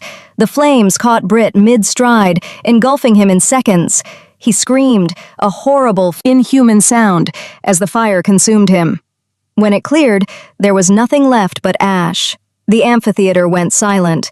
I stood in the center of the arena, my hands still wreathed in golden flame, and met Lamar's eyes across the distance. "You wanted to know what I'd choose," I said, my voice carrying in the sudden quiet. "Mercy or survival? Saving your brother or letting him fall?" I walked toward the mass of guards, still trying to bring down Theron's wolf form. "I choose both." The golden fire erupted from my body like a tidal wave. It swept across the arena in a perfect circle, and everywhere it touched, violence stopped. Guards froze mid-strike, weapons dropped from nerveless fingers. Because this wasn't the destructive fire that had killed Brit. This was something else, something I hadn't known I could do. Truth fire. Every person the flames touched suddenly couldn't lie. Their secrets spilled out involuntarily. "Killed the Western Gate guards myself," one of Lamar's guards gasped. "Poisoned the trial on Lord Brit's orders," another sobbed. "Been planning the coup for months. Wanted to seize power. Eliminate the Golden Wolf bloodline forever."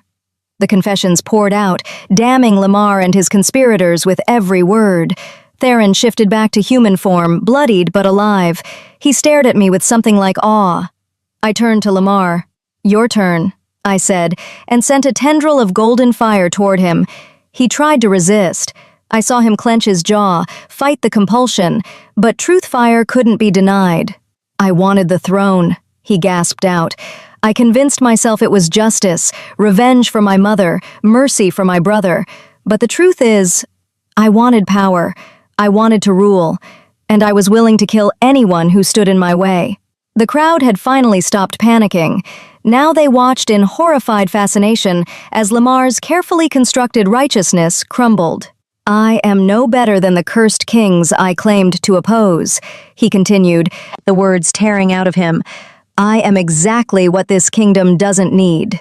I released the truth fire. Lamar collapsed to his knees, tears streaming down his face. "Arrest him," Theron commanded, his voice rough. "Arrest all of them. Let them face judgment for their crimes." Guards, the loyal ones, moved to obey. I turned to face the crowd, thousands of people staring at me, the golden wolf they'd been taught to fear. "I am Aurelia Solana," I said, letting my voice carry, "daughter of the golden wolf bloodline. I did not come here to destroy. I came here to break a curse that has plagued your kingdom for generations." I held out my hand to Theron. He crossed the arena and took it, his warm grip steadying me. "Your king is cursed," I continued, "infected by dark magic placed on his bloodline as punishment for crimes committed long ago. That curse will consume him in a matter of months unless it's broken, and I am the only one who can break it." The amphitheater was silent, listening.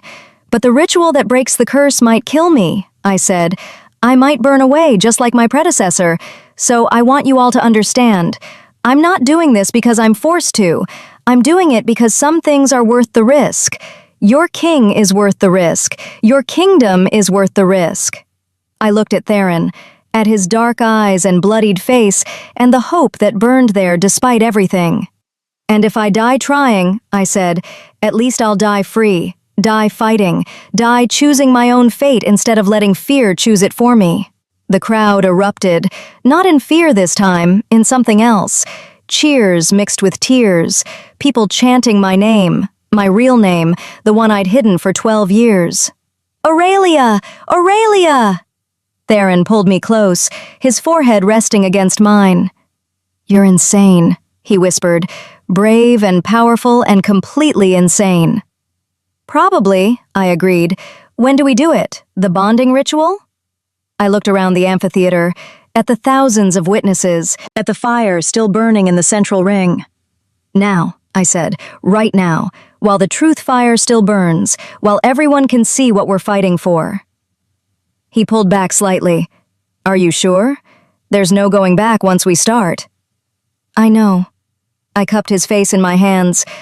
"I'm sure." He kissed me then, in front of the entire kingdom, a desperate, fierce kiss that tasted like blood and hope and the promise of salvation or destruction. When we broke apart, he smiled. "Together?" "Together." We walked hand in hand to the central fire ring, ready to either break the curse or burn away trying. Chapter 9. The Bonding Ritual. The amphitheater had gone quiet again, 7,000 people holding their collective breath. Theron and I stood at the edge of the central fire ring, still holding hands. The flames burned higher now, responding to my presence. Golden sparks mixed with the orange and red, creating patterns that looked almost alive. "I don't know how to do this," I admitted quietly. The texts never explained the actual ritual, just that it required a willing bond between Golden Wolf and cursed heir.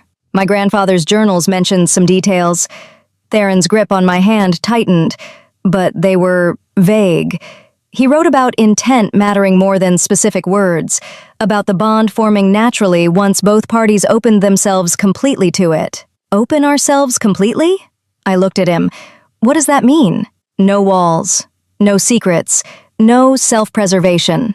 His dark eyes held mine.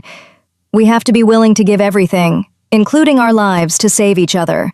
The bond can't form if either of us is holding back." I thought about that, about what it meant to truly give everything. "Then we need to speak the truth," I said, out loud, in front of everyone. "No more hiding." Theron nodded slowly. "You first? Me first." I turned to face the crowd, though I kept holding his hand like an anchor. "I've spent 12 years lying about who I am, hiding in fear, convinced that if anyone saw the real me, they'd reject me the way my first family did." My voice cracked slightly, but I pushed through. "I was 6 years old when I first shifted. My mother screamed. My father tried to kill me. They loved me until they saw what I really was, and then that love just stopped." I swallowed hard. I've been terrified of that moment ever since, terrified of being seen and found wanting. The amphitheater was silent except for my voice. But the truth is, I'm tired of hiding, tired of being small and scared and invisible. I looked at Theron, and somewhere along the way, I stopped being willing to let fear control me. I stopped choosing survival over living. I faced the crowd again. So yes, I'm a golden wolf. Yes, I'm dangerous. My fire can kill as easily as it can heal. But I'm also the girl who scrubbed your floors and changed your linens and watched you all from the shadows for years. I'm both monster and maid, and I'm choosing to use what I am to save your king, to break the curse, to try. I released Theron's hand and stepped into the fire ring. The flames rushed toward me immediately, wrapping around my body like eager hands. But they didn't burn. They welcomed, recognized their own. Your turn, I said to Theron. He stepped into the ring with me, and the flames parted to let him through before closing around us both. We stood in the center of a cylinder of fire cut off from the world. I am King Theron Reed, he said, his voice steady despite the flames. And I am dying. The admission echoed in the sudden stillness. I have been fighting a curse for 3 years. Every day the void grows larger.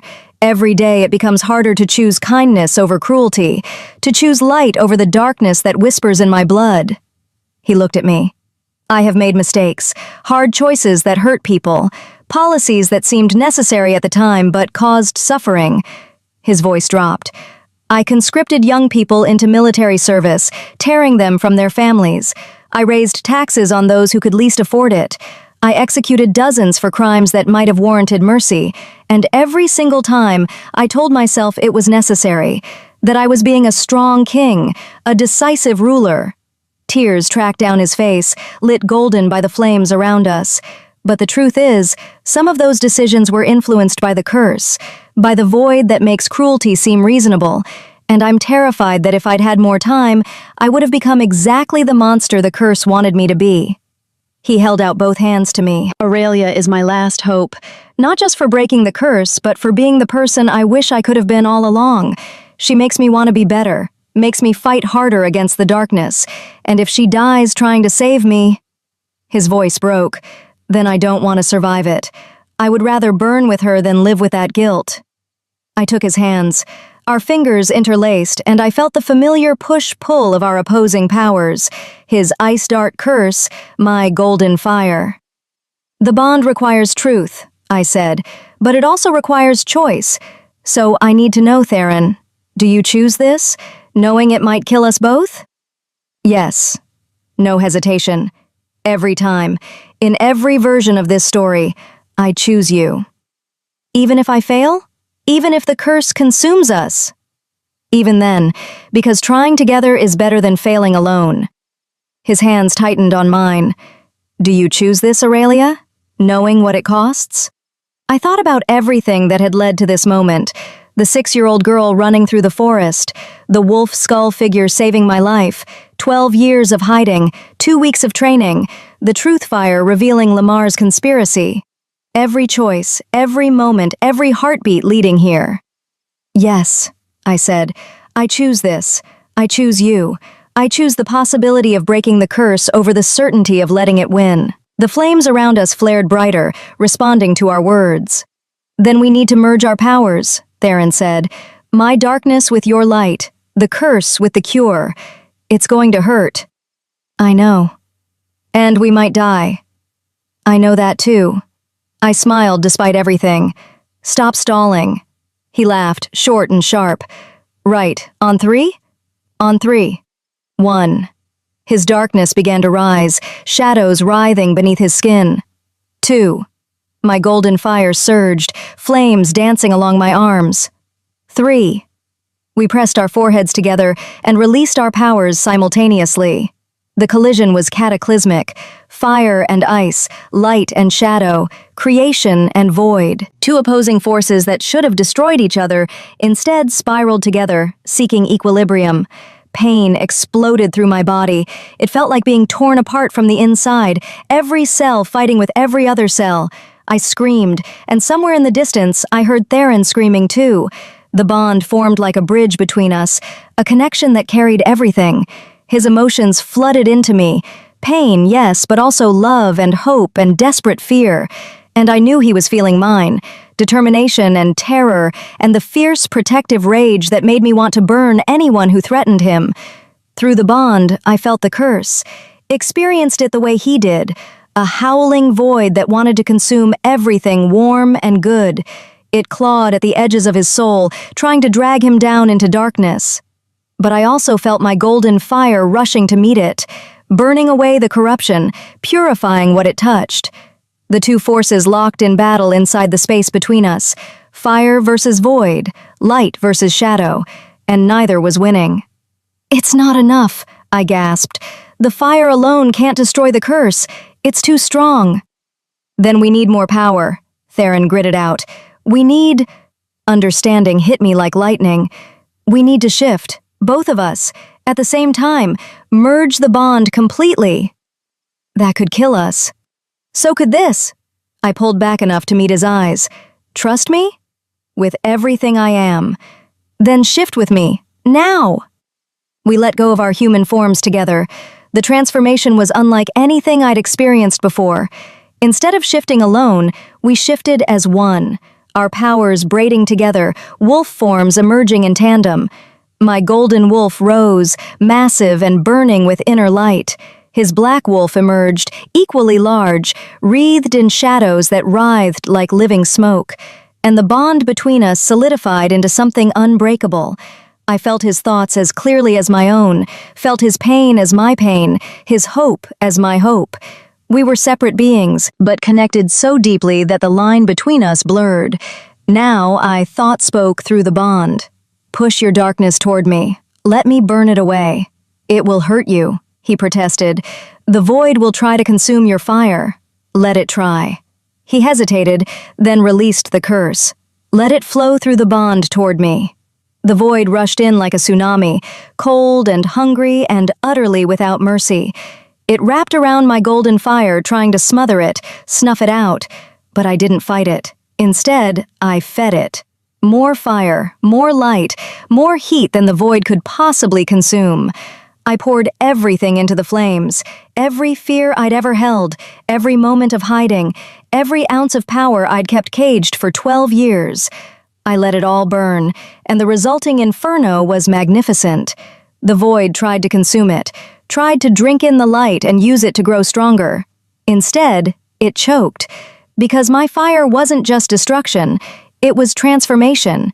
It didn't destroy the darkness, it changed it, transmuted it, burned away the curse while leaving Theron's essential self intact. I felt the moment the curse broke, felt the void shatter like glass, fragmenting into pieces that my fire could consume one by one. Theron gasped through the bond, his shock and relief flooding into me. "It's working," he thought.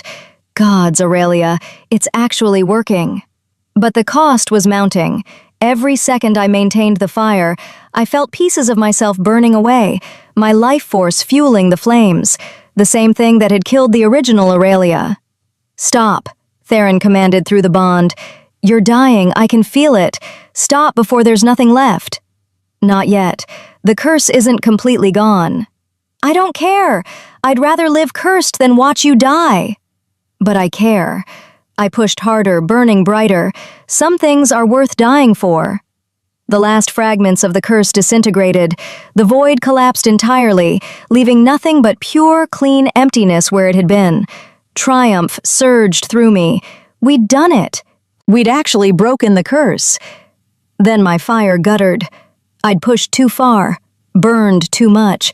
There wasn't enough left to sustain the flames. My wolf form dissolved. I became human again, collapsing onto the sand inside the fire ring. My vision blurred, my heartbeat stuttered. Through the bond, I felt Theron's panic, felt him shift back to human, felt him catch me before I hit the ground completely. "No," he was saying, his voice breaking. "No, no, no. Aurelia, stay with me. Don't you dare leave me. Don't you dare." I tried to speak, but my voice wouldn't work.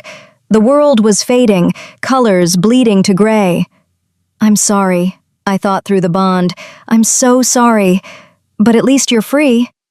I don't want to be free without you. His grief poured through the connection, drowning me. Come back. Please. There has to be something. His hands pressed against my chest. I felt warmth flowing from him into me. Not the cold darkness of the curse, but something else. Something new. Life force. He was giving me his life force, the same way I'd burned mine to save him. No, I tried to protest. Don't! You'll die! Then we die together. I'm not losing you. The warmth spread through my body, reigniting embers I thought had burned out completely. My heart steadied, my breathing eased. But through the bond, I felt Theron weakening, felt him giving too much, sacrificing himself. A third presence suddenly flooded into our bond, ancient, powerful, familiar. The wolf skull figure materialized inside the fire ring with us, seeming to step through the flames themselves. They knelt beside us, one hand on my shoulder, one on Theron's. Foolish children, they said in that distorted voice, willing to die for each other. How beautifully predictable. Power poured from their hands, golden fire mixed with something else, something that felt like pure life itself. It flowed into both of us, stabilizing Theron, rekindling my fading flames. Who? Theron started. The one who's been watching, waiting, ensuring this moment could happen. The figure looked at me. I am the original Aurelia, or what remains of her. A ghost anchored to this world by unfinished business. My breath caught. You didn't die, not completely. I died enough. My body burned, my life ended, but my spirit remained, bound by the incomplete curse breaking. The ghost's hand tightened on my shoulder. I've spent 50 years searching for my reincarnation, protecting her, preparing her, all so she could finish what I started. But why? I asked. Why not just tell me? Why the secrets and manipulation? Because you had to choose it freely. The ritual only works if both parties choose it without coercion, without full knowledge of the cost. The ghost released us both and stood. If I'd told you everything from the beginning, your choice would have been tainted by obligation, by duty. This way, you chose love, and love is the only force strong enough to break a curse this old. She began to fade, her form growing translucent. Wait! I struggled to sit up. What happens now? Now? The ghost smiled beneath her wolf skull mask. Now you live. Both of you. The curse is broken. The bond is complete, and I can finally rest. Thank you, I whispered, for everything, for saving me, for protecting me. Thank yourself. You did the impossible. She looked at Theron. Care for her. She's given you a gift most kings never receive, a second chance at life. I will, Theron vowed. I swear it. The ghost nodded once, then dissolved entirely, leaving nothing but golden motes of light that drifted upward and disappeared. The fire ring around us finally died down, revealing the amphitheater beyond. 7,000 people stood in absolute silence, staring at us. Then someone started clapping. Slowly at first, then faster. Others joined in until the entire amphitheater erupted in thunderous applause. Theron helped me to my feet, keeping one arm around my waist to steady me. We stood together in the center of the arena, bloodied, exhausted, barely able to stand, but alive. The bond hummed between us, solid and unbreakable. I could feel his relief and joy, could feel the absence of the curse that had plagued him for so long. The void was gone, replaced by simple, clean emptiness that would fill with time and healing. We did it, I said, leaning against him. You did it, he corrected. I just tried not to die. You gave me your life force. That's a bit more than trying not to die. Fair point. He pressed a kiss to my temple. What happens now? I looked around the amphitheater, at the crowd still cheering, at Lamar and his conspirators being led away in chains, at the foreign dignitaries watching with calculation in their eyes, already planning how this new development would affect their kingdom's relationships with ours. Now? I smiled despite my exhaustion. Now comes the hard part. Actually ruling. Together. Together, he echoed, and through the bond I felt his determination matching mine. Whatever came next, political intrigue, noble houses pushing back, foreign threats, the simple day-to-day challenge of leading a kingdom, we'd face it as partners, as equals, as king and queen. The Golden Wolf and the Shadow King, balanced at last. Chapter 10. The New Order. 3 months later. The throne room had been renovated. Where dark tapestries once hung, golden light now streamed through newly installed windows. The oppressive black stone had been polished until it gleamed. Fresh flowers, a luxury never permitted under the old regime, adorned every available surface. It looked like hope, I thought, like the physical manifestation of a curse finally broken. I stood beside Theron's throne, wearing the golden crown that had been forged specifically for me. Not a delicate, decorative thing, but a piece of armor, intertwined flames cast in precious metal, marking me as what I was, the Golden Queen, the Curse Breaker, partner to the Shadow King. "Are you ready for this?" Theron asked quietly. He wore his own crown, no longer the thorny, aggressive thing from before, but something simpler, more honest. "No," I admitted, "but I don't think I'll ever be ready for court politics." He smiled. Through our bond, I felt his amusement mixed with nervous energy. Today was important. Today, we would address the remaining noble houses and set the terms for how the kingdom would function going forward. Not everyone was happy about the changes we'd implemented. Not everyone accepted a golden wolf as their queen. The doors opened, and the nobles filed in. I recognized most of them by now. 3 months of intensive study with Theron had taught me the major players, their allegiances, their ambitions. Lord Wilson Reed, distant cousin to Theron, who'd been angling for the succession before my appearance. Lady Nadine Salinas, whose family had lost land under Theron's conscription policies. Solomon Hess's grandson, representing the merchant guilds. A dozen others, each with their own grievances and goals. They arranged themselves in a semicircle before the twin thrones. Yes, twin, that had been one of my first changes, and waited. Theron stood. I remained seated as we'd planned. A subtle reminder that while he might speak, we ruled together. "My lords and ladies," Theron began, "thank you for attending this assembly. As you know, the past 3 months have brought significant changes to our kingdom. Changes that require we establish new guidelines, new laws, and new expectations. Starting with the repeal of the mandatory trial of fire," I added. My voice carried across the throne room, strengthened by the confidence I'd learned to project.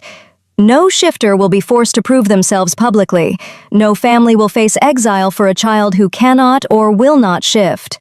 Murmurs rippled through the assembled nobles, not all of them approving. Lady Nadine stepped forward. "Your Majesty, if I may, the trial served a purpose. It ensured our population remained strong. That weakness wasn't tolerated." "It ensured public humiliation and trauma," I countered. "I was there, Lady Nadine. I watched terrified children forced to perform for entertainment. That's not strength. That's cruelty disguised as tradition." Her jaw tightened, but she bowed slightly. "As you say, Your Majesty." "Additionally," Theron continued, "we're implementing tax reforms. The burden will shift from the lower districts to the noble houses. Those who have benefited most from the kingdom's prosperity will contribute proportionally." That caused louder protests. "Your Majesty, that's unprecedented," Lord Wilson objected. "The noble houses have always been granted certain considerations. Considerations that created wealth disparity and suffering among those least able to bear it," I said. "We've reviewed 12 years of economic records. The system was broken. We're fixing it." "And what of the conscription?" another noble called out. "Will that continue?" Theron and I exchanged glances through the bond. This one we'd debated extensively. "Modified," Theron said. "Military service will remain mandatory, but reduced to 6 months instead of 2 years, and it will apply to all citizens between 18 and 25, including noble children. No exemptions." The throne room erupted, nobles shouting over each other, objecting, demanding explanations. I stood, and the golden fire flickered to life around my hands, not threatening, just present, a reminder of what I was capable of. The room fell silent. "We understand this is difficult," I said, letting the fire dim. "Change always is.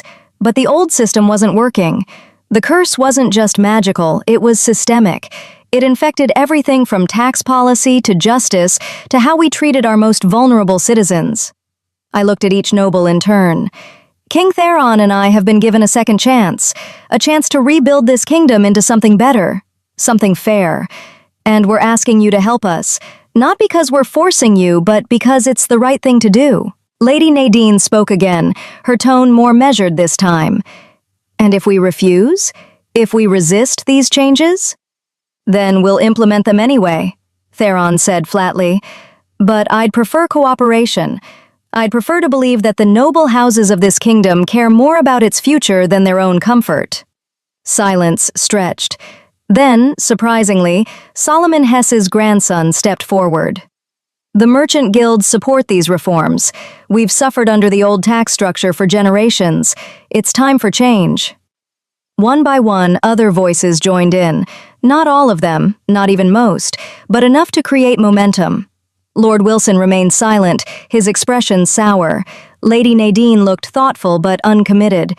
Several others seemed torn between tradition and necessity. We don't expect immediate agreement, I said.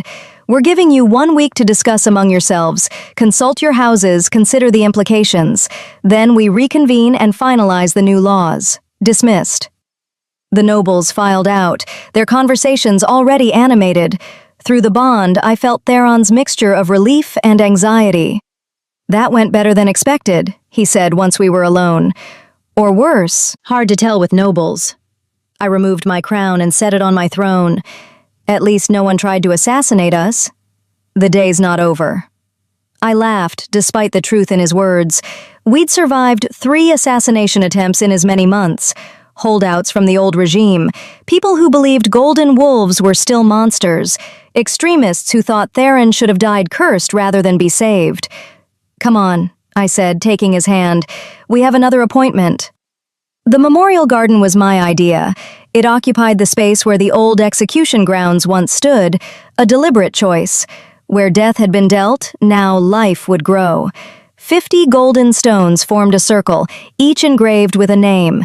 The 50 golden wolves who'd been executed over the past century, victims of fear and genocide and carefully maintained lies. At the center stood a statue, the original Aurelia, rendered in white marble, her hand outstretched as if offering help. Below it, an inscription. She cursed us not from evil but from pain. May we learn from her mistake. May we choose mercy over vengeance. May we remember. Joyce Casey stood beside the statue, one hand resting on the marble base. My adoptive mother, the woman who'd taken in a bloodied 6-year-old without asking too many questions. It's beautiful, she said as we approached. Her eyes were wet. She would have appreciated this. I hope so. I hugged her tightly. Through the bond, I felt Theron's affection for Joyce, his gratitude for the woman who'd protected me when he couldn't. Joyce had been one of the first people we'd told the full truth after the trial. She'd cried, then laughed, then cried again. Then she'd slapped my shoulder and said, "You could have trusted me sooner, you know." She was right, but fear had made me cautious. Fear had stolen 12 years of honesty. I wouldn't let it steal any more. "How's Molly?" I asked. My adoptive sister had been shocked by my revelation, but ultimately accepting. She'd even started training as a royal guard, using her silver wolf form to protect the kingdom. Thriving. She made lieutenant last week. Joyce beamed with pride. And she wanted me to tell you she's found her mate, a nice boy from the northern districts, wedding next month. I'll be there, I promised. We spent an hour in the memorial garden talking about simple things, family, weather, the upcoming harvest festival. Normal things that felt precious after months of political intrigue and magical drama. When Joyce finally left, Theron and I remained in the garden, sitting on a bench beneath a flowering tree. "Do you ever regret it?" he asked quietly. "Revealing yourself? Everything that came after?" I thought about the question, about the loss of anonymity, the weight of the crown, the constant scrutiny and danger. "No," I said honestly. "I regret hiding for so long, wasting 12 years being afraid when I could have been living." Through the bond, I felt his relief. "What about you?" I asked. "Do you regret Us? The bond? Being tied to me for the rest of your life? He was quiet for a moment, and I felt him sorting through complex emotions on his end of the connection. I regret that it took a curse to bring us together, he said finally. I regret the circumstances, the pressure, the near-death experiences. He took my hand. But I don't regret you. Never you. Even when I'm arguing with nobles about tax reform? Especially then. You're magnificent when you're angry. He grinned, all golden fire and righteous fury.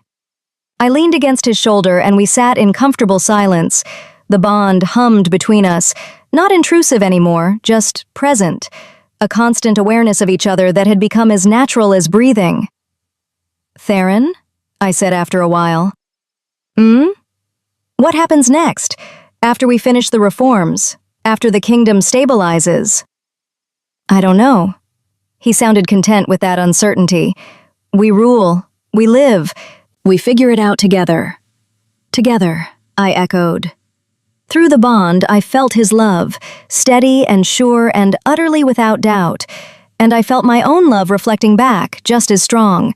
We'd broken a curse, survived conspiracies and assassination attempts and political upheaval. We'd rebuilt a kingdom from the ground up, rewriting centuries of tradition. Whatever came next would probably be just as complicated, just as dangerous, just as exhausting, but we'd face it together. The Golden Wolf and the Shadow King, light and darkness, balanced at last. Epilogue. 1 year later. The northern border disturbance turned out to be exactly what the messenger had described, a hybrid shifter, silver and gold mixed in ways that shouldn't be possible, and she was asking for me by name. I stood in the throne room, reviewing the latest reports, when Theron entered with a strange expression on his face. You need to see this, he said through the bond, his emotions a mixture of shock and wonder. He led me to the guest quarters, where a young woman sat waiting. She looked maybe 16, with silver-streaked dark hair and eyes that shifted between gold and gray. When she saw me, she stood abruptly. Are you Aurelia Solana, the Golden Queen? I am. I studied her carefully. Her scent was strange, familiar in a way I couldn't place. Who are you? My name is Elisa Payne, she swallowed hard, and I think I'm your sister. The world tilted. That's impossible. My family, your biological family, the Solanas. Elisa pulled a locket from beneath her shirt. Inside was a portrait of a woman who looked remarkably like the original Aurelia. This is our mother. She's alive, Aurelia, and she's been searching for you for 18 years. Through the bond, I felt Theron's support, his strength anchoring me as my entire understanding of my past shifted. Where is she? I asked, my voice barely above a whisper. The Western Territories. She leads a community of golden wolves. There are 12 of us. We've been hiding, waiting for someone brave enough to reveal themselves first, to prove it was safe. Elisa's eyes glowed pure gold for a moment. You did that. You showed the world that golden wolves aren't monsters, that we can be trusted. 12 golden wolves, I repeated, stunned. 12 curses, Theron said quietly. The prophecy mentioned 12 curses, 12 golden wolves to break them. Understanding crashed over me. This wasn't the end of the story. It was just the beginning. Will you come? Elisa asked. Will you meet her? Meet us? I looked at Theron. Through the bond, I felt his encouragement, his curiosity, and underneath it all, his love. We'll come, I said, together. Because that's what we did now, faced the impossible together, broke curses together, built a future together. The Golden Age was just beginning, and somewhere in the Western Territories, 11 more golden wolves waited to change the world.